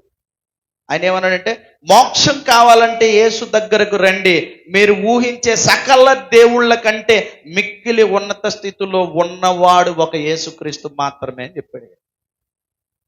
ఓకేనా? ఈయన ఎక్కడ ఉంటుందంటే జ్ఞానదీపం అనే ఒక బుక్ ఉంటుంది, ఈయన రాసింది. పేజ్ నంబర్ 270 చదువుకోండి. ఎప్పుడు బైబిల్ చదవడం కాదు, బయట కూడా చదవాలి. బైబిల్ చదువుతూనే ఏం చదవాలి? లోకాన్ని ఎరగాలి. నీ దేవుడు గొప్పతనం, నువ్వు అన్న యేసుక్రీస్తు నీ రక్షకుడు గొప్పతనం చెప్పడానికి ఎక్కడో ఒక చిన్న చిన్న సందులోకి వెళ్తాడు. నేను తిరస్కరింత బాధపడక. డైమండ్ విలువ అందరికీ తెలియదు, అవునా కదా? తెలుసా? డైమండ్ విలువ అందరికీ తెలుసా? అర్థమైందా? రోడ్డు మీద ఒకవేళ డైమండ్ ని కనపడిన గాజు పింకని పక్కకి వెళ్ళిపోతాయి. ఎవరికి తెలుసు అంటే డైమండ్ ని పరిశీలించినోడికి తెలుస్తుంది. ఈ ప్రపంచానికి డైమండ్ దేవుడు అంటాను. ఆయన దొరకాలంటే కష్టం. ఆయనే ప్రభు అయిన యేసుక్రీస్తు. డైమండ్ ఆయన ఎవరికి దొరికారంటే ప్రభావితం. ప్రపంచ చరిత్రలో లేడీస్ అండ్ జెంటిల్మెన్ అని మాట్లాడినటువంటి వివేకానంద కాలిఫోర్నియాలో ఆయన పిలిచినప్పుడు ఇండియా నుంచి ఆహ్వానం వస్తే ఆయన మఠం నుంచి వెళ్ళి ఏం మాట్లాడాడు తెలుసా? లేడీస్ అండ్ జెంటిల్మెన్ అని మాట్లాడినప్పుడు అప్పుడు కరతాళన ధ్వనితో అప్పుడు ఆ యొక్క ప్రాంగణం అంతా కూడా ఒక పెద్ద కరతాళన ధ్వనితో చప్పట్లతో నిండిపోయింది. ఆ మారుమ్రోగిపోయింది ఆ శబ్దంతో. అలాంటి వ్యక్తి ఏమన్నాడో తెలుసా? ఈయన యేసుక్రీస్తు పుట్టిన కాలంలో బ్రతుకుంటే నా రక్తంతో ఆయన పాదాలు కడుగుండేవాడిని. ఎందుకు తెలుసా? ఆయన గొప్పోడు. ఇంతమందిని నమ్మిన వారు ఎన్ని సాక్ష్యాలు ఇస్తున్నారు. వీళ్ళెవరు బాప్తీసాలు పొందిన వాళ్ళు కాదు, యేసుక్రీస్తుని వెంబడించిన వాళ్ళు కాదు, బైబిల్ పూర్తిగా తెలిసిన వాళ్ళు కాదు. రెండు మాటలు ప్రభావితం చేసే. సిలువలో ఆయన మరణం పెట్టాడన్నది వాస్తవం, తిరిగి లేచాడన్నది వాస్తవం. ఈ ప్రపంచానికి తన జీవితాన్ని సంపూర్ణంగా సమర్పించి ప్రపంచ మానవాళి కోసమే బ్రతికిన దేవుడు ఎవరైనా ఉంటే ఒక యేసు ప్రభు మాత్రమే, మరెవ్వరూ లేరని ఒప్పుకున్న నిజాలివి. అర్థమైందా లేదా? ఇలాంటివి ప్రకటించడానికి ఎందుకు భయపడతారు మీరు? భయపడితే సువార్తకి వెళ్ళకండి. అర్థమైందా? నేను ఓపెన్గా చెప్తున్నాను. ఏం ఉండకూడదు. సువార్తికుడికి ఉండవలసింది ఏది? ధైర్యం.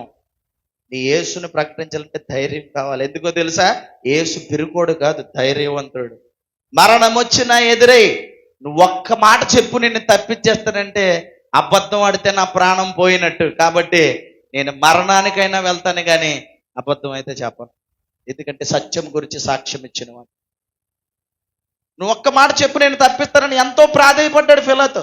నీ భిక్ష కోసం నేను రాలేదు, నీ ప్రాణ భిక్ష కోసం నేను వచ్చుంటే నువ్వు అప్పుడు నన్ను పట్టుకోకముందే నేను వెళ్ళిపోతాను. నేను ప్రాణభిక్ష కోసం రాలేదు, ప్రపంచానికే ప్రాణభిక్ష పెట్టడానికి వచ్చాను. ఇది ఆయన చెప్పిన నిజం.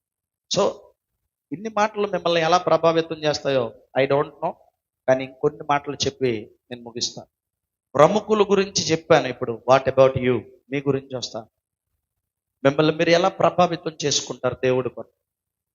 ఈ సంఘం, ఈ సమాజం నేడున్న ప్రస్తుత పరిస్థితుల్లో క్రైస్తవ్యం మీద ఉక్కుపాదం మోపి అందరినీ పాడు చేసి ఇంత మంచి వాతావరణాన్ని ఇచ్చి ప్రపంచ శాంతి కాముకులుగా అందరి కోసం ప్రార్థన చేయగలిగిన ఈ క్రైస్తవ్యాన్ని నేడి అణిచేయాలని, ఆపేయాలని, లేదంటే వారిని ఒక మతం అనే పేరుతో పక్కన పెట్టాలని విశ్వ ప్రయత్నాలు జరుగుతూ ఉన్నాయి. ఈరోజు నేను రావడానికి కారణం ఇదే. ప్రతి సంఘాన్ని మేలుకొల్పాలి. ఈ 2024 12 ఫస్ట్ తేదీ నుంచే మరలా వచ్చే నెల వరకు కూడా నేను ప్రతి సంఘానికి చెప్పబోయేది ఇదే. ఇక్కడి నుంచే ప్రారంభిస్తున్నాను. అది ఎందుకు చెప్తున్నానో తెలుసు ఈ మాట? రేపు మన తరాన్ని నిలబెట్టాలి.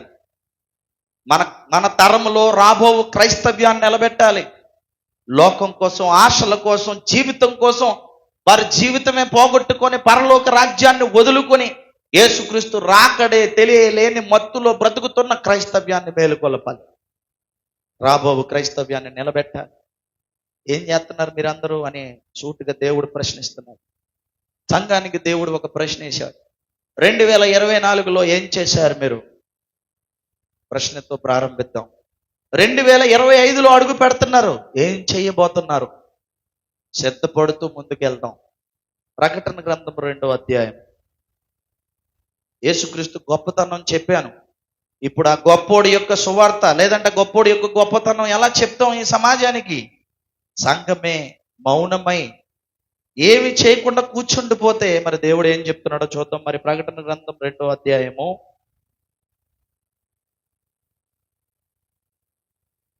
3, 4, 5 వచనాలు చదువు. ఉదయం చెప్పాను, సంఘంలో మీకు కూడా ఇది జ్ఞాపకం చేస్తాను. చదువు, ఒక్కరు చదవండి. నీవు సహనము కలిగి ఎవరి నిమిత్తమో, నా నామము నిమిత్తము, చదువమ్మా, నా భారము భరించి, కాదమ్మా అంతేనా, భారము భరించి అలలే లేదనియు. ఏం చెప్పాడంటే నా భారాన్ని అయితే భరిస్తున్నావు, బాగుంది. సంఘానికి చెప్తున్నాడు. ఇక్కడ చాలా మంది సంఘాలు, సేవకులు వచ్చిన వారు ఉన్నారని నేను అనుకుంటున్నాను. మరి దేవుడు చెప్పిన మాట ఏంటంటే అద్భుతమైన మాట. నీవు సహనము కలిగి నా నామము నిమిత్తము భారము భరించి అలయలేదనియో నాకు తెలుసు నాకు. ఎప్పుడు? ప్రారంభంలో. ఎంత కొండైనా ప్రారంభంలో మా చర్చికి వెళ్ళిపోవాలని చాలా స్పీడ్గా వస్తారు. రాను రాను ఏమైపోతున్నాయంటే మాకు మోకాళ్ళ నొప్పులు వచ్చేస్తున్నాయండి, కొండ ఎక్కితే తల తిరిగినట్టుగా ఉందండి. ఏం తిరుగుతుందంట? మీకు సాకులు చెప్తారు, అంతేనా? ఫస్ట్ ఏమి నొప్పి వస్తుందంటే మోకాళ్ళ నొప్పి వచ్చేస్తుంది. తర్వాత ఏమవుతుందంటే ఆయాసం వచ్చేసిందండి, తర్వాత తల తిరిగిందండి, వచ్చిన వెంటనే ఇంక కిందకి వెళ్తే వాంతులు కూడా అయిపోయాయని చెప్తారు అలాంటి వాళ్ళు మీరు. అప్పుడు దేవుడు అంటాడు, మొదట చాలా స్పీడ్గా వచ్చావు కదా, ఎక్కడికి? కొండెక్కితే చాలా మంచి మందిరాన్ని ఇచ్చాడు, మంచి సేవకుడు దొరికాడని చాలా ఎలా ఉంటారంటే స్టార్టింగ్ చాలా ఇంట్రెస్టెడ్గా ఉంటారు. రాను రాని ఏమైపోతున్నారు దేవుడు చెప్తున్నాడు, వినండి. క్రైస్తవ్యంలో ప్రాబ్లం, ఈ రోజు వచ్చిన ప్రాబ్లం, దేవుడు పని మానేసి ఈ రోజు ఎంత స్పీడ్గా సువార్త చేసిన వాళ్ళు ఈ కళ్ళతో నేను చూశాను. అంత మోటా ముళ్ళు సర్దేసి పక్కన పడేశారు. పని లేనప్పుడు అందరి మీద ఏం చేశారంటే, రండి ఎవరైనా క్రీస్తునంటే మా ప్రాణం అయినా పెడతాం, మేము నిలబడతాం అన్నోళ్ళు ఈరోజు ఒక్కడు కూడా మాట్లాడలేని స్థితిని నేను చూశాను. ఏమైంది? ఇప్పుడు దేవుడు మాట్లాడతాడు. దేవుడు మాట్లాడితే ఎలా మాట్లాడతాడు? మీతోనే మాట్లాడుతున్నాడు. చదవండి. అయినను మొదట స్టార్టింగ్ ఎలా ఉంటుంది? చాలా ఇంట్రెస్ట్. దేవుడి కోసం ఇవ్వాలంటే నీకంటే గొప్పవాడు ఎవడు ఉండడు సంఘంలో. రాను ఏమవుతావు? ఫస్ట్ సీటు, 2వ బెంచ్, 3వ బెంచ్, 4వ బెంచ్, 5వ బెంచ్, ఆ చివరికి వెళ్ళిపోతారు. మొదట కూర్చున్నవాడు రాను ఎక్కడికి వెళ్ళిపోతాడంటే ఆ చివరి కూర్చుంటుంది. ఎందుకంటే ఆమెనని టైంకి వెళ్ళిపోవచ్చు. నాకు తెలిసి మీరు అందరూ ఎక్కినప్పుడు ఆమెనని టైం అయిపోతుంది, మీ ప్రయాణం వల్ల ఉంటుంది. కొండ మీదకి రావాలి కదా. చదవండి. దేవుడు అంటాడు, చాలా మంచి మాట అండి. ఆయనను మొదట నీకుండిన ప్రేమను నీవు ఏం చేసావట? వదిలేశారా లేదా? నిజం మాట్లాడుకుందాం. వదిలేశారా లేదా? మీ అందరూ వదిలేశారా లేదా? ఫస్ట్ అంటే అయ్యగారు మాకు బాగా తీసి ఇచ్చారు, మా అయ్యగారి కంటే గొప్ప వాళ్ళు లేరు అంటారు. అంటే ఫస్ట్ మాట చాలా బాగుంటుంది. రెండోసారి ఏమంటే అయ్యగారు కొండ మీద చర్చి కట్టారు, కిందనైతే బాగున్నాయండి. ప్లేస్ ఇవ్వండి, కడతారు. ఇవ్వండి, ప్లేస్ ఇస్తే కిందన కడతారు. మీరు ఎవరైనా ఇస్తే ఇంత విశాలంగా మీ అంత సహృదయంతో మీరుంటే, మనమా ఇలాంటి ప్లేస్ ఉందంటే దాని కింద ఏం కడదాం, దాని మీద ఏం కడదాం, ముందు షాపింగ్ కాంప్లెక్స్కి ఇస్తే డబ్బులు ఎంత వస్తాయి? చర్చి కట్టినంత మంచి వాళ్ళు ఉన్నారా? అందరికీ వందనాలు. నిజమే. ఎంత ప్లేస్ కింద ఉంటే మీరు ఏం చేస్తారు? ఫస్ట్ అన్ని ఏటేసేయాలి, కింద అన్ని షాపులే, ఎందుకంటే నెలకు డబ్బులు వచ్చేస్తే రెంట్లు. ఆ పైన అన్ని ఫ్లోర్లే, ఎందుకంటే అవి కూడా అమ్మేసుకోవచ్చు. ఆ పైన మనం పై ఫ్లోర్ అంటే తెలివైన వాళ్ళకి కింద అన్నీ అమ్మేసుకో పైకి వెళ్ళిపోతారు. పెంట హౌస్ అట అది, విన్నారా? ఏ హౌస్ అట? ఎందుకంటే బతికంతా పెంట అయిపోతే చివరికి ఏ హౌస్కి వెళ్తాం? అంతే, కిందంతా పెంట అయిపోయిన తర్వాత చివరి ఏ హౌస్కి వెళ్తాం? పెంట హౌస్లోనే బ్రతుకుతాం మనం. దేవుడికి ఇచ్చిన అంత త్యాగమూర్తులు, పుణ్యమూర్తులు ఎవరండి కాలంలో ఉన్నారు? ఎవడండి వస్తాడు? ఎవడండి ఇస్తాడు? అందుకే నీ మీద ఒక తప్పు మోపవలసి ఉన్నదా? ఒక్క తప్పు ఒక్కడనుకుంటే పొరపాటు, ఒక్కటే మెగా తప్పు. చదవండి ఏం చెప్పాడు, చదువుదాం. నీవు ఏ స్థితిలో నుంచి ఏమైపోయావట? పడిపోయావు. 2024 నవంబర్ వరకు నువ్వు పడిపోయావు. డిసెంబర్ 1 నిలబడు. నీ దేవుడి కోసం నువ్వు నిలబడు. సంఘానికి హెచ్చరిక చేస్తున్నాడు. నువ్వు ఏ స్థితిలో ఎలాగుండి పడిపోయావు చదువుదాం. ఒకసారి నీకు ఉందా? జ్ఞాపకం వచ్చిందా? లేదు, మర్చిపోతావు. అసలు నువ్వు ఎప్పుడు బాప్తిజం తీసుకున్నావు? ఎప్పుడు దేవుడి దగ్గరికి వచ్చావు? ఎన్ని క్రిస్మస్లు చూసావు? అవునా? ఎన్ని కొత్త బట్టలు వేసుకున్నావు? ఇవన్నీ లెక్క పెట్టుకుంటే ఒక్కసారి చూసుకుంటే నువ్వు నేర్చుకున్న వాక్యం తక్కువ, నువ్వు చేసే హంగామాలు చాలా ఎక్కువ. ఎలా పడిపోయావు అంటున్నాడు దేవుడు. చదువుదాం. నువ్వు ఏ స్థితిలో నుండి పడితేవో అది జ్ఞాపకం చేసుకొని ఇప్పుడు నీకు one and only golden opportunity దేవుడు ఇస్తున్నాడు. ఏమిచ్చాడు? మారు మనసు పొంది ఆ మొదట క్రియలను చేయుము. మొదటి క్రియలను మరలా చేయి. ఫస్ట్ ఎంత ఇంట్రెస్ట్తో చర్చికి వచ్చావో కమాన్, మరలా నీ జీవితాన్ని సరి చేసుకుని నువ్వు స్టడీ అయ్యావు, దేవుడి కొరకు రెడీ అయ్యావు. చెప్పాడు లేదా? ఏమిటి సంఘం నీరసించిపోయింది ఈరోజు, అన్ని సంఘాలు అయిపోయాయి, క్లోజ్. దేవుడు పని చెయ్యడం అంటే చాలా కష్టం. సువార్తకు రావాలంటే మరీ కష్టం. దేవుడికి ఇవ్వాలంటే ఇంకా కష్టం. దేవుడి కోసం బ్రతకాలంటే ఇంకా కష్టం. మళ్ళీ చెప్తున్నాను, ఇన్ని కష్టాల మధ్య మీరు దేవుడి కోసం బ్రతకడం అంటే ఎంత కష్టం, మరి కష్టం. సంఘానికి దేవుడు చెప్తున్న మాట ఏంటో తెలుసా? నీ మీద ఒక తప్పు మోపబడి ఉన్నది. ఏంటంటే మొదట నువ్వు ఏ స్థితిలో నుంచి పడిపోయావు ఒక్కసారి జ్ఞాపకం చేసుకొని మారు మనసు పొందు. ఆ మొదటి క్రియలను చేయము. అట్లు చేసి అలా చేసి మారు మనసు పొందితేనే సరి, లేకపోతే నీ బ్రతుకు సరి. 1 minute. మారు మనసు పొందితేనే సరి, లేకపోతే నీ బ్రతుకు అయిపోయింది. 2024 నవంబర్ వరకు దేవుడు పెట్టిన భిక్షతో బతికేస్తున్నావు. 2025 ఎన్నో మంచి ప్లాన్స్ చేసేసుకున్నారు. 2025లో మేము ఇది కొనుక్కోవాలి, ఇది చేసుకోవాలి, మొదటి ప్రారంభంతోనే అన్ని కొనుక్కోవాలి, అన్నీ చేసుకోవాలి, అన్నీ బాగుండాలి, మొదటితోనే ఏమొచ్చేయాలి. 2025లో నేను అడుగు పెడుతూనే మంచి వాగ్దానం నాకు వచ్చేయాలి, దేవుడు అన్ని ఆశీర్వాదాలు నాకు ఇచ్చేయాలి, ఇంతవరకే ఆలోచిస్తాం. 2025లో అడుగు పెడుతూ దేవుని పని ఎంత చేయాలని ఆలోచిస్తారు, ఎంత నేను దేవుడికి ఇవ్వాలని ఆలోచిస్తారు, నా సంఘాన్ని ఎంత నిలబెట్టాలని ఆలోచిస్తారు, నా సంఘం ద్వారా ఎన్ని కార్యాలు చేయాలి, ఎన్ని ఆత్మలు కాపాడాలని ఆలోచిస్తారు. చెప్పండి ఒకసారి. లేదు కదా థాట్ మనకి. అందుకే మారు మనసు పొందు. నీ మనస్సు బాగలేదు, నువ్వు పాడైపోయావు, లోకంలో పడిపోయావు. చదవండి. నీవు ఏ స్థితిలో పడితువో అది జ్ఞాపకము చేసుకుని మారు మనసు పొందుము. మొదటి క్రియలను చేయమట్లు చేసిన మారు మనసు పొందితేనే సరి, లేని ఎడలా నేను నీ వద్దకు వచ్చి. ఎవరు వస్తారట? నేను రాకపోవచ్చు. ఎవరు వస్తారు?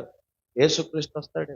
నేను మాట్లాడింది ఆయనే. 7 దీపస్తంభములు, 7 నక్షత్రములు చేతబట్టుకొని ఉన్నవాడు, 7 దీపస్తంభముల మధ్య, సువర్ణ దీపస్తంభం మధ్య ఉన్న గొప్ప సత్యము గురించి సాక్ష్యం ఇచ్చిన ఆయన మాట్లాడుతున్న మాట ఏంటో తెలుసా? నేను వస్తాను. ఎందుకు? చదవండి. ఎందుకు? లేని ఎడలా నీ వద్దకు వచ్చి తీసేస్తాను. ఎవరిని దీపస్తంభం అంటే ఏంటో తెలుసా? చర్చ్, దేవుని సంఘం. పనికి రాని సంఘం ఏదైనా ఉంటే ఎవరు హోస్టింగ్ ఇచ్చేస్తారట? నీకు తెలియని నిజం ఇది.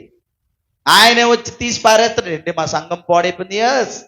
దేనికి పాడైపోతే కారణం ఏంటంటే నువ్వు మొదట క్రియలను చేయలేదు. రాను నీరసించిపోయి దేవుడి పనికి ఆటంకంగా నువ్వే తయారయ్యో గనక.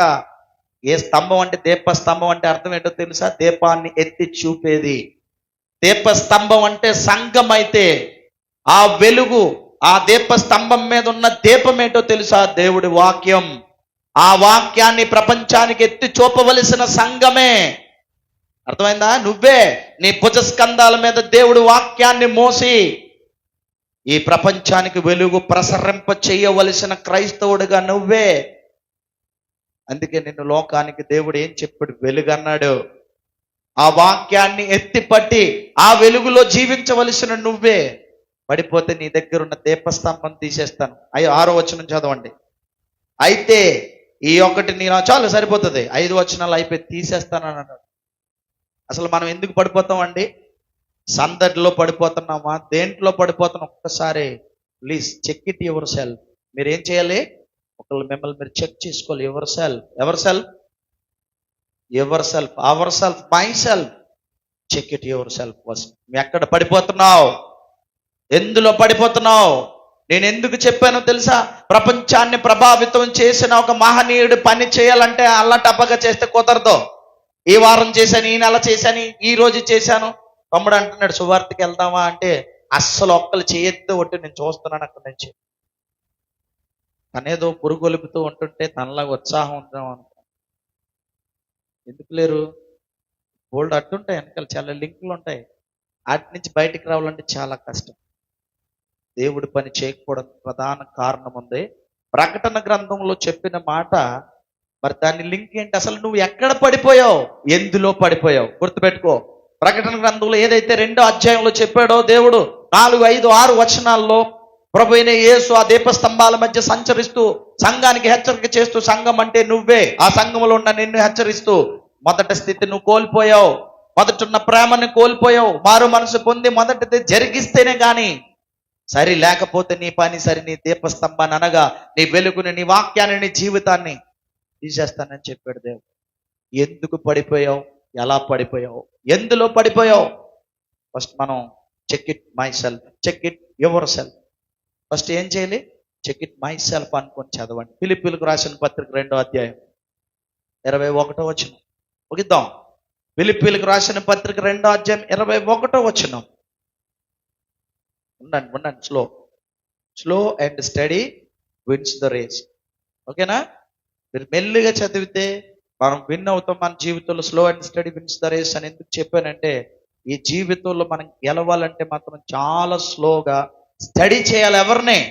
దేవుణ్ణి, వాక్యాన్ని.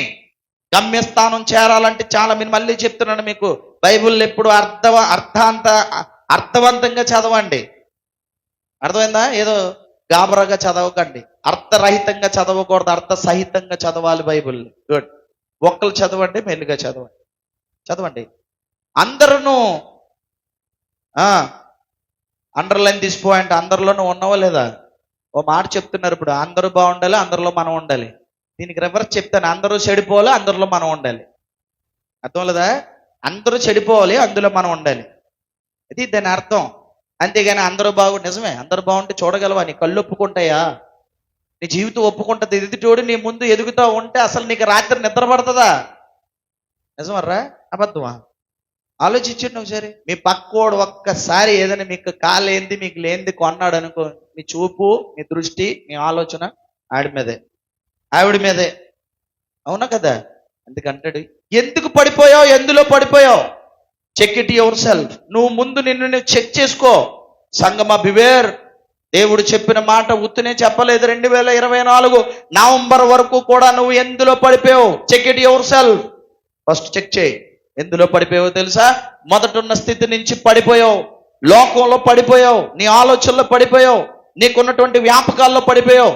దేవుడి దగ్గర లేదు లేదు లేదు లేదని అడుగుతారండి, ఇచ్చారనుకో అందులోనే పడిపోతాడు. ఇంకా ఉద్యోగం లేదని మొదట వస్తాడు, చర్చికి వచ్చి వచ్చి వచ్చి వాడికి కానీ ఉద్యోగం ఇచ్చాడే అనుకోండి దేవుడు, ఇంక రాడు.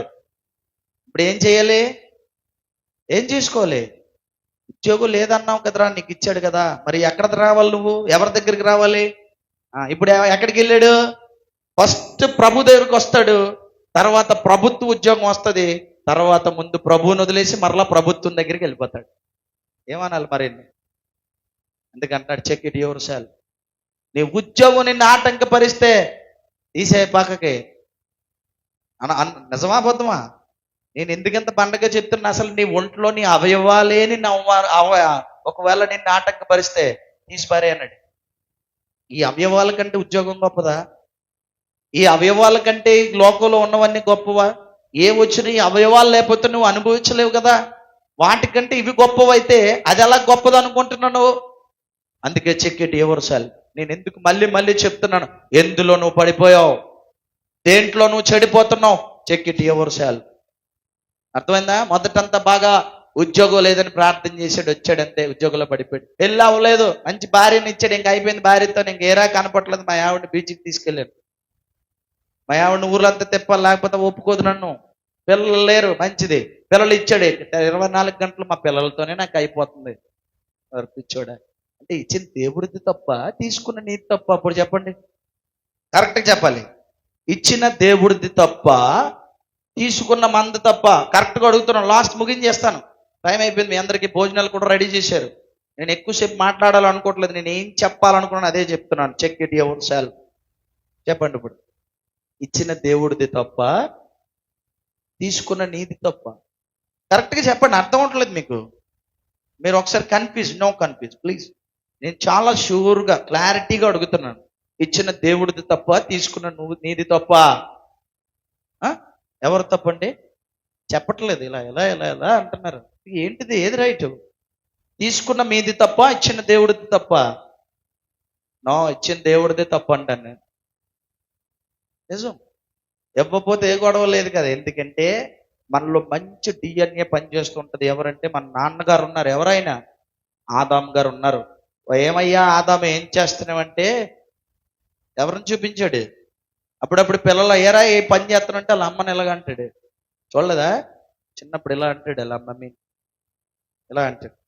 అర్థమైందా? ఏం ఆదాం ఏం చేసావు నువ్వు, ఎందుకు పండు తిన్నావు ఇలాగ అన్నాడు. ఎవరిని? నువ్వు నాకు ఇచ్చిన, ఎవరిచ్చినా నువ్వు నాకు ఇచ్చిన. అర్థమైందా? ఇప్పుడు ఏం చేయాలి వీళ్ళకి? ఏం చేయాలి? ఇవ్వడం తప్ప, తీసుకోవడం తప్ప? ఇవ్వడం తప్పు అంటే తీసుకోవడం తప్పు కాదు. తీసుకోవడం తప్పు. బాగా వినండి. ఇచ్చిన తర్వాత కృతజ్ఞతగా బ్రతకకపోవడం తప్పు. దేవుడికి ఇచ్చిన, నీకు ఇచ్చిన దాన్ని సంతోష పెట్టకపోవడం తప్పు. నీ బిడ్డలు నీకు ఎందుకు ఇచ్చారంటే నిన్ను దేవుడు, నువ్వు నీ పిల్లలతో దేవుళ్ళలో బ్రతకడానికి. లేదు లేదు, కాదు కాదు, రాదు రాదు అన్నావు. అయినా సరే అసాధ్యాన్ని సుసాధ్యం చేసి నీ జీవితంలో దేవుడు ఎన్నో మేలు చేశాడు. మర్చిపోయావు. అందుకే గుర్తు చేసుకో అన్నాడు. అన్నాడా? నువ్వు మర్చిపోయావు. అందుకే ఏం చేయమన్నాడు? ఒక్కసారి జ్ఞాపకం తెచ్చుకో. నువ్వు పడిపోయావు అందులో, ఎందులో? ఇచ్చిన దాంట్లో పడిపోయావు, వ్యాపకాల్లో పడిపోయావు, లోకంలో పడిపోయావు. Check it yourself. ఎవరి కార్యాలు చూస్తున్నావు? చదువమ్మ నిరీక్షణ. అందరంటే ఎవరు? మనం ఉన్నావా లేదా? ఉన్నావా? అందరూ ఎవరి కార్యాలు చూస్తున్నారట? ఏడు మీ సొంత కార్యాలు బోల్డ్ అంటే ఎవరి పనులు అలివి. క్వశ్చన్ చెప్పినా అందరూ బిజీయే. ఎవడో ఖాళీగా ఉండడు. చిన్నోడు బిజీ, పెద్దోడు బిజీ, ముసలోడు బిజీ, అంతే కదా. కుటుంబాలు బిజీ. అసలు ఎవరికి ఖాళీ ఉంటది? ఖాళీగా ఉన్నోడు ఎవరైనా ఈ లోకంలో ఉన్నారంటే లోకాన్ని చేసిన దేవుడు మాత్రమే ఖాళీగా ఉన్నాడు. అర్థం లేదా? లోకాన్ని చేసిన దేవుడు మాత్రమే చాలా ఖాళీగా ఉన్నాడు. నువ్వు ఎప్పుడు పాట పాడతావా, నువ్వు ఎప్పుడు ప్రార్థనలో ఏం అడుగుతావా అని అర్థం అవ్వలేదా? ఒక హోటల్కి వెళ్తే మీకు తెలుస్తుంది. ఒక ఆయన వస్తాడు, మీకు ఏం కావాలండి అని అడిగితే ఏడు చెప్తారు? ఇడ్లీయా, పూరియా, సాంబారా అని అనగానే ఏది కావాలో అప్పుడు వస్తారు. బేరర్, దేవుడు ఏమైపోయాడో తెలుసా? నీ ఆర్డర్ ఇస్తుంటే నిన్ను సప్లై చేసేవాడు అయిపోయాడు అనుకుంటున్నావు. షడాప్. నువ్వు ఆర్డర్ ఇవ్వడానికి నీ బతికెంత, నువ్వెంత? ఈ భూమి మీద ఊడిపోయేవాడివి నువ్వు. ముక్కున ఊడిపోయే, ఒక తుమ్మితే ఊడిపోయే ముత్యం లాంటి నిన్ను కడిగి మాణిక్యాన్ని చేసి పరలోకాన్ని ఇవ్వాలనుకున్న దేవుడు మనసు గొప్పది. గుర్తుపెట్టుకో. ఏ పాటోడు నువ్వు? నీ బతికెంత, నువ్వెంత? 2000 సంవత్సరం గుర్తొచ్చిందా లేదా? ఒకసారి వెనక్కి తీసుకెళ్తాను. వచ్చిందా ఆశ గారు? వచ్చిందా? 2000 సంవత్సరాలు ఏం జరిగిందండి? మన వాళ్ళందరికీ కూడా ఏదో డౌన్ జరిగింది. ఏ డౌన్ అట? లాక్డౌన్ అండి. వెళ్ళామండి కొంచెం వెనక్కి. అలాగే 2020 ఎంతైనా 2000 క్షమించాలి 2020, 2021 ఏం జరిగిందండి? Lockdown. ప్రపంచం అంతా డౌన్ అయిపోయి మొత్తం తాళం వేశారని అర్థం. వేశారు లేదా? అన్నిటికీ తాళాలు. దేనికి తాళాలు చెప్తాను చూడండి. ఇంటికి తాళం, మూతికి తాళం, మాస్క్. చూడలేదా? మాట్లాడడానికి కూడా ఏమైపోయింది ఇలాగే. పక్క నుంచి అమ్మ లేదు, చెల్లి లేదు, అక్క లేదు. అప్పుడు అందరూ మా ఇంటికి రండి అని అన్నప్పుడు ఆ 2 సంవత్సరాలు ఎవ్వరు మా ఇంటికి రాకండి. ఏమండి? ఎందుకు రావద్దండి? ముగిద్దామండి. ఏమి రావద్దండి? ఏమొచ్చిందండి? మాయదారి మహమ్మారి వచ్చిందండి. దేనికి వచ్చిందండి? అందరూ అప్పుడు స్వీట్లు తీసుకొస్తారు అప్పుడు కదా. ఎవరింటికి వెళ్ళినా మీరు మాత్రం కరోనా తీసుకొస్తారు ప్లీజ్, అంతేనా? మీరు రావద్దు. ఎవరిని? సొంత వాళ్ళని, దగ్గరోళ్ళని, పిల్లల్ని, తల్లుల్ని, అక్కల్ని, చెల్లెల్ని, అన్నల్ని, తమ్ముళ్ళు. నోనో, ఎవ్వడు లేడు, ఎవడో రాకండి. ఫస్ట్ వేవ్ అట. ఇంకోటి ఏమొచ్చింది? సెకండ్ వేవ్ వచ్చింది. అప్పుడు కూడా ఎవ్వరు మా ఇంటికి రాకండి కదా. ఎంతమంది చచ్చిపోయారు జ్ఞాపకం చేస్తున్నాం. ఎన్ని సంవత్సరాలు అయింది? మొన్నే కదా 2021, 22 అంటే ఎప్పుడు ఇది 24, 25లోకి వెళ్తే 3 years ఇంకా అవ్వలేదు. 2 years మాత్రమే జరిగింది. అంతేనా? 21, 22, 23, 24 అంతేనా? 2020, 21లో జరిగింది. Okay, 22, 23, 24 3 years. 3 yearsలో మనకి ఎన్ని రెక్కలు వచ్చాయి? ఎగురుతున్నారు లేదా అందరూనా? ఓ, మళ్ళీ ఆలోచనలు వచ్చే మళ్ళీ ఎగిరే పరిస్థితి వచ్చింది. ఇప్పుడు మంచి మాట చెప్పు. ఎంతమంది చచ్చిపోయి ఉంటారు? ఎంతమంది చచ్చిపోయారు? ప్రపంచంలో ఎంతో మంది చచ్చిపోయారు. అన్ని దేశాల లెక్కలు చెప్పలేదు, చెప్తే గడిచిపోతారని. మళ్ళీ చెప్తాను. అంతమంది చచ్చిపోతే నిన్నెందుకు బ్రతికించి ఉంచాడు దేవుడు? ఎప్పుడైనా ఆలోచించావా? నీ వరకు ఎందుకు కరోనా రాలేదంటే, కరోనా రాకపోవడం లేదు, రాకుండా నీ దేవుడు చేశాడు నీ దగ్గరికి. గుర్తుపెట్టుకో, రాకపోవడం లేదు, వచ్చింది. నిన్ను బతికించాడు. ఎందుకో తెలుసా? ఈ భూమి మీద నువ్వు పడిపోతున్న చెడిపోతున్న కాలాన్ని నువ్వు చూసావు, మృత్యువుని నువ్వు చూసావు, లాక్డౌన్ నువ్వు చూసావు, ఈ ప్రపంచాన్ని నువ్వు చూసావు. వాట్ అబౌట్ యూ అని అడిగాడు దేవుడు. ఈ రోజు నేను ప్రశ్నిస్తున్నాడు. 3 years దాటిన తర్వాత దేవుడు లేదు, ఎవడు లేడు, సంపాదన, సందడి, నా పిల్లలు, నా కుటుంబం, నేను, ఇదే కదర్రా. ఏం మారావు నువ్వు? మారేవా? అందుకే మారు మనసు పొంది అంటున్నాడు. అయిపోతావు ఏదో ఒక రోజు. అయిపోతున్న నీ జీవితాన్ని ఆపగలిగిన శక్తిమంతుడు దేవుడైతే, ఆ దేవుణ్ణే నువ్వు కాకుండా పక్కన పెడితే వచ్చిన ప్రమాదాన్ని ఎవడు ఆపుతాడు చెప్పండి? ఇప్పుడు నేను ప్రశ్న వేశాను మీకు. ఎవరు ఆపుతారు? ప్రభుత్వాలు ఆపేయా? కరోనా వస్తే ప్రభు ఆపాడా? ప్రభుత్వాలు ఆపేయా? అందరూ వాళ్ళు కూడా మాస్కులు వేసుకొని ఇంట్లోకి వచ్చిన్నారు. ఎవడు ఇంట్లో పిన్ డ్రాప్ సైలెన్స్ అంటే ఏంటో అనుకున్నాను నేను. అర్థం లేదు మీకు? పిన్ డ్రాప్ సైలెన్స్ అని అంటే దేవుడు నిశ్శబ్దం అని అంటే, ప్రపంచాన్ని కదలకుండా నిశ్శబ్దం చేసి ఎవడి ఇంట్లో అన్ని కూర్చోబెట్టాడంటే దట్ ఈస్ గాడ్స్ పవర్. గుర్తుపెట్టుకో, నీ ప్రభుత్వాలు ఏమి చేయలేవు. One God. దేవుడు అనుకుంటే ఏదైనా చేయగలడు. ఆయనకు అసాధ్యమైంది ఆఫ్టర్ నీ బతికెంత? నువ్వు అడుగుతావా దేవుణ్ణి? ఇంతన చదువమ్మ. అందరూ ఎవరి కార్యాల్లో ఉన్నారట? అందరూ తమ సొంత కార్యములనే చూచుకొనుచున్నారు, కానీ ఎవరి కార్యం చూడలేదట. అది ఎవరి కార్యం చూడలేదు. ఆ యేసు కార్యాన్ని ఎందుకు చూడవు? మాకేమవుతుంది? ఫస్ట్ అంటాడు, నా పాపం పోవాలి. ఎవడు తీస్తాడు? ఎవరు తీయాలి? సిలువ మీద ఆయన రక్తము నీ పాపాన్ని కడిగిందని నువ్వు నమ్మావు. నీ బతుకు బాగలేదు, పాప పంకిలమే లోకంలో పడి చెడిగిపోతే, ఒక తాగుబోతుగా, ఒక తిరుగుబోతుగా, ఒక తిట్టుబోతుగా, పనికిరానోడుగా చెదిరిపోయి నీ జీవితం అంతా చిరిగిపోయిన ఎంగిలి విస్తరైపోతే కుక్కలు కూడా నిన్ను చూడవు. మళ్ళీ చెప్తున్నాను, ఓపెన్గా మాట అన్నానని బాధపడకండి. కుక్కలు కూడా నువ్వు నిన్ను అసలు వాసన చూడవరా అంటారు పెద్దోళ్ళు. ఎందుకో తెలుసా? నీ స్థితి అది అని. అలాంటి స్థితిలో ఉన్న నీ బతుకేటో నీకు అర్థం కాలేని స్థితిలో నీ దేవుడు నిన్ను నిలబెడితే ఈరోజు ఎవరి కార్యంలో ఉన్నావు? అందరూ తమ సొంత కార్యాలు. ఏమొస్తే చెప్పండి మీ కార్యాల వల్ల? నేను తప్పుగా మాట్లాడిన ఇక్కడ.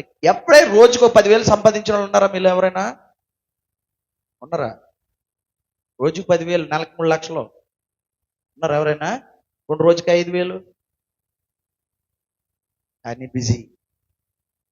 అర్థమైందా? చిన్నోడు దేంట్లో బిజీ అంటే సెల్ ఫోన్లో బిజీ. అమ్మలు దేంట్లో బిజీ అంటే సీరియల్లో బిజీ. మరి బాబులు దేంట్లో బిజీ అంటే బారుల్లో బిజీ. ఎవడు ఖాళీగా ఉన్నాడు? చిన్నోడి దగ్గర నుంచి పెద్దోడి వరకు ఎవ్వరు ఖాళీ లేరు. అందరూ తమ సొంత కార్యాలు చూచుకుంటున్నారు, ఎవరి కార్యం చూడలేదు. నీకేం తెలుసు దేవుడి కార్యం? నీకేం తెలుసు దేవుడు మనసు? నీకేం తెలుసు దేవుడి గురించి? అందుకే చెప్తాను, దేవుడి గురించి ఎరగకపోతే ఈ బతుకి భూమి మీద ఉంటే ఎంత, పోతే ఎంత. ఎవడికి పనికి వచ్చింది దానికి నువ్వు? మళ్ళీ చెప్తాను ఈ మాట రిపీట్ చేసి, దేవుడి కోసం బ్రతకకపోతే ఈ భూమి మీద ఈ బతుకు ఉంటే ఎంత, పోతే ఎంత. పోయే బతుకును కూడా నిలబెట్టే మహనీయుడు నీ దేవుడు. అయిపోయింది నీ బతుకు, క్లోజ్. ఇప్పటికి నువ్వు పోయంటే నీ ఇంట్లో ఎప్పుడో నువ్వు గోడ ఎక్కేసేవాడివి. కరోనాను కూడా తప్పించి కనికరించిన కరుణామయుడు నీ దేవుడు. అర్థమైందా? కరుణామయుడర్రా. నేను ఎప్పుడు అనుకుంటాను, ప్రభు నేను దాటేశానా? ఎస్, దాటేశాను. మరేం చేయాలి? పని చేయి అంతే. ఏం పని చేయాలి ప్రభా? నీ సొంత కార్యాలు మాత్రం చూసుకో. అర్థమైందా? నీ మీద ఒక తప్పు ఒకటి మోపబడి ఉన్నది. ఎందులో పడిపోయావు? లోకంలో పడిపోయావు. ఇంకెక్కడ పడిపోయావు? లోతుల్లో పడిపోయావు. బయటికి రా అన్నాడు. వస్తారా? ఉండిపోతారా? ఉండిపోయారంటే సరే, ఏటి తీసేస్తాడట? నీ దీపస్తంభం పోయిందంటే, నీ వెలుగు పోతే నీ దేవుడు పోగొట్టుకో. జీవితంలో ఏం పోగొట్టుకున్నా నష్టం లేదు, కానీ దేవుణ్ణి పోగొట్టుకోకండి. ఎందుకో తెలుసా? పోగొట్టుకున్నవన్నీ కూడా తిరిగి ఇవ్వగల సమర్థుడు నీ దేవుడు. కానీ దేవుణ్ణే పోగొట్టుకున్నావు అనుకో, జీవితంలో ఇంకా అన్నీ పోయినట్టే. ఏసావు దేవుడు ఆశీర్వాదాలను పోగొట్టుకుని ఎత్తుక్కున్నాడు, దొరకలేదు. అందుకే one and only golden opportunity. ఎవరిని పోగొట్టుకోకూడదు. బంగారం పోయినా, వెండి పోయినా, ఆస్తులు పోయినా నష్టం లేదు, కానీ పరలోకమందున్న దేవుణ్ణి పోగొట్టుకోకండి. దేవుడు కృపను పోగొట్టుకోకండి. దేవుడు వాక్యాన్ని పోగొట్టుకోకండి. ఒక తప్పు ఒకటి మీ మీద మోపబడి ఉన్నది. చదివేమో, ముగించేద్దాం, అయిపోయింది. అందరూ తమ సొంత కార్యములను చూచుకొనిచున్నారు, కానీ యేసుక్రీస్తు కార్యాలు ఎవ్వరు అని ఉందా లేదా? ఉందా? ఉందా? ఎవరు చూడరు. మరి ఎవరు చూస్తారు? ఎల్లజీ ఉన్నాడు తమ్ముడు, ఏం మాట్లాడతారు తెలుసా? నాకు ఎప్పుడు ఫోన్ చేసినా, అన్న నువ్వు చాలా బిజీగా ఉంటావు దేవుడి పనిలో, నేను కూడా దేవుడి పనికి వెళ్ళాలన్నా, మనం ఏం చేద్దామని అంటే నేను చాలా ఇష్టపడతాను. నేను ఎక్కడ ఖాళీ ఉండకుండా నేను ఎంత దేవుడి పనులు ఉన్నా తన ఫోన్ వస్తే ఎత్తుతాను, మళ్ళీ చేస్తాను. ఎందుకో తెలుసా? ఒక యవ్వనస్తుడిగా. ఎందుకంటే అయ్యగారు వారి పిల్లల్ని చాలా చక్కగా దేవుళ్ళు పెంచారు. మీరు కూడా అలా పెరిగి దేవుడి కొరకు బ్రతకండి. నేను ఇప్పుడు ఆయన ముందే గొప్పగా ఏమీ మాట్లాడలేదు. నేనేమి నాకంటే గొప్పగా మీ అయ్యగారే వాక్యం చెప్తారు, వీళ్ళే వాక్యం చెప్తారు. ఎందుకో తెలుసా? నేను హెచ్చరిక మాటలు మాత్రమే చెప్పాను. మీకు ఏదో పెద్ద మర్మాలు ఏవో బోధించాలని రాలేదు. చిన్న సీక్రెట్ చెప్పాను. ఏంటో తెలుసా? మీరు ఎందులో పడిపోయారు? ఎక్కడ పడిపోయారంటే అందరూ తమ సొంత కార్యములనే చూచుకొనుచున్నారు, కానీ యేసుక్రీస్తు కార్యములు ఎవ్వరూ చూడరు. చూడవలసిన పనిని వదిలేశారు, చూడకూడని పనిని చూస్తున్నారు. చేయవలసిన పనిని వదిలేశారు, చెయ్యకూడని పని చేస్తున్నారు. బివేర్, జాగ్రత్త అని చెప్తున్నాడు సంఘానికి దేవుడు. మొదటున్న నీ ప్రేమను మరలా తెలుసుకొని, మరలా చూసుకొని, దాన్ని సరి చేసుకొని, దేవుడి యొక్క వాక్యాన్ని మరలా నీ బ్రతుకులో నింపుకొని, సువార్త సైన్య సమూహంగా కలిసి కట్టుగా దేవుని కొరకు బ్రతకడానికి సిద్ధపడమని దేవుడు మిమ్మల్ని హెచ్చరిస్తూ చెప్తున్న మాటలు ఇవి. ఎందుకో తెలుసా? సిలువ మీద ఆయన మరణం గొప్పది. ఆయన భూమి మీద పుట్టిన పుట్టుక కంటే నా పుట్టుక పరమార్థం ఏంటో తెలుసా? సత్యమును గురించి సాక్ష్యం ఇచ్చుటకు నేను వచ్చాను. అలా ఇచ్చి నా ప్రాణం ఇచ్చి సంఘాన్ని నేను తయారు చేశాను. ఆ సంఘము కొరకు నా జీవితాన్ని త్యాగం ఇచ్చాను అని చెప్తున్న యేసుక్రీస్తు బాధ. ఆ సంఘాన్ని సరి చేయాలి. ఆ సంఘంలో నువ్వు ఉండాలి. ఆ సంఘానికి దీపస్తంభంగా నీ భుజస్కంధాల మీద దేవుడు వాక్యాన్ని మొయ్యాలి. 2025లో సిద్ధపడు సంఘమా. ఇది దేవుడు చెప్పే మాట. ఏముంది నీ జీవితం? అయిపోతే మట్టికి పోతావు. క్షణంలో జారిపోయి నీ జీవితం కోసం ఎన్నో గాలి మేడలు కట్టక గొప్ప కూలిపోతాయి. సెన్సెక్స్ మార్కెట్లో కూలిపోతాయి, జాగ్రత్త. అలాగే ఉంటుంది. సెన్సెక్స్ పెరిగిపోతుంది అంటారు, ఒకేసారి నష్ట ఊబిలోకి వెళ్ళిపో సెన్సెక్స్ మార్కెట్ అంత గొప్ప కూలిపోతుంది. అంత గాలి మేడలు అవన్నీ కూడా గాలిలో కట్టక నీ జీవితం గాలి మేడలు కాదు, పరలోకంలో నిత్య రాజ్యంలో నిత్య జీవితానికి వెళ్ళవలసిన వాడు నువ్వు. ఈ భూమి మీద గాలి మేడలు కట్టవలసిన వాడివి, గాల్లో బతకవలసిన వాడు కాదు. తండ్రి అయిన రాజ్యంలో అడుగు పెట్టి, పరలోక రాజ్యాన్ని అక్కడ అడుగు పెట్టి అనుభవించవలసినంత గొప్ప జీవితం కలిగిన క్రైస్తవుడు నువ్వు. వెళ్తావా పరలోకం? I you ready? అప్పుడు ఏం చేయాలి? ఎవరి కార్యం చేయాలి? అందరూ తమ సొంత కార్యం. ఎంతకాలం చూస్తావు నీ సొంత కార్యం? భార్యను చూసో, భర్తని చూసో, పిల్లలు చూసో, ఎవడుంటాడు నీతో? చివరికి నువ్వు ఉండేది ఒక్కడివే, నీతో ఉండేది ఆ ఒక్కడే. గుర్తుపెట్టుకో, చివరికి నువ్వు ఉండేది ఒక్కడవే. అంతేనా? యోబు గారు చెప్తారు, తన జీవితం అంతా అయిపోయిన తర్వాత ఎవరున్నారు? భార్య వచ్చి చచ్చిపో అన్నాడు. పిచ్చిదానా అన్నాడు, నువ్వు నాతో ఉండవన్న సంగతి నాకు తెలుసు. మరి ఎవరు ఉంటారు? నాతో ఉన్నది నా దేవుడు. What about you? నీ జీవిత కాలంలో ఇవన్నీ వస్తాయి, అన్నీ వెళ్ళిపోతాయి. ఉండేది నీ దేవుడైతే ఉన్నవాడితో నువ్వు ఉండాలి కదా. అయిపోయింది ఆన్సరు. ఇప్పుడు దాకా చెప్పింది అదే నేను. ఉండేది నీ దేవుడైతే ఉన్నవాడితో నువ్వు ఉండాలి కదా. ఉండవలసిన దేవుడితో ఉండకుండా, చేయకుండా పనులు చేస్తూ, అందరూ తమ సొంత కార్యాలు చూసుకుంటూ యేసుక్రీస్తు కార్యాన్నే చూడకపోతే నీ బ్రతుకుకి ఏమైనా విలువ ఉందంటావా? నీ బ్రతుకులో ఎప్పుడైనా దేవుడి కొరకు మరి ఆలోచించే పరిస్థితి నీకు ఉందంటావా? ఈరోజు ఏదో బతికేశారు మెల్లిగానే, అయిపోయింది. ఈ ఒక్కరోజు చాలా తట్టుకొని ఉన్నారని అనుకుంటున్నాను. ఆదివారం ఉదయం వచ్చారు, సాయంత్రం వచ్చారు, అందరికీ వందనాలు. మళ్ళీ వచ్చే వారం పెడితే మీరు ఎవ్వరు రారు. నేను నిజం చెప్తున్నాను, మీరు ఎవ్వరు రారు. వచ్చే వారం తమ్ముడు పెట్టాడంటే జాగ్రత్త. దేవుడి కోసం బ్రతుకుట కొరకు ఏమన్నాడు? బ్రతుకుట క్రీస్తే లాభమేనా? ఎంత లాభం? లాస్ట్ మాట, ఎంత లాభం? ఎంత లాభం? అర్థం అవట్లేదు. లాభం కూడా తెలియదు, ఏం లాభం? బ్రతుకుట క్రీస్తు, చావు అయితే ఏం లాభం? ఏం లాభం? బ్రతుకుట క్రీస్తే, అలా బ్రతికితే పరలోకం పొందినంత లాభం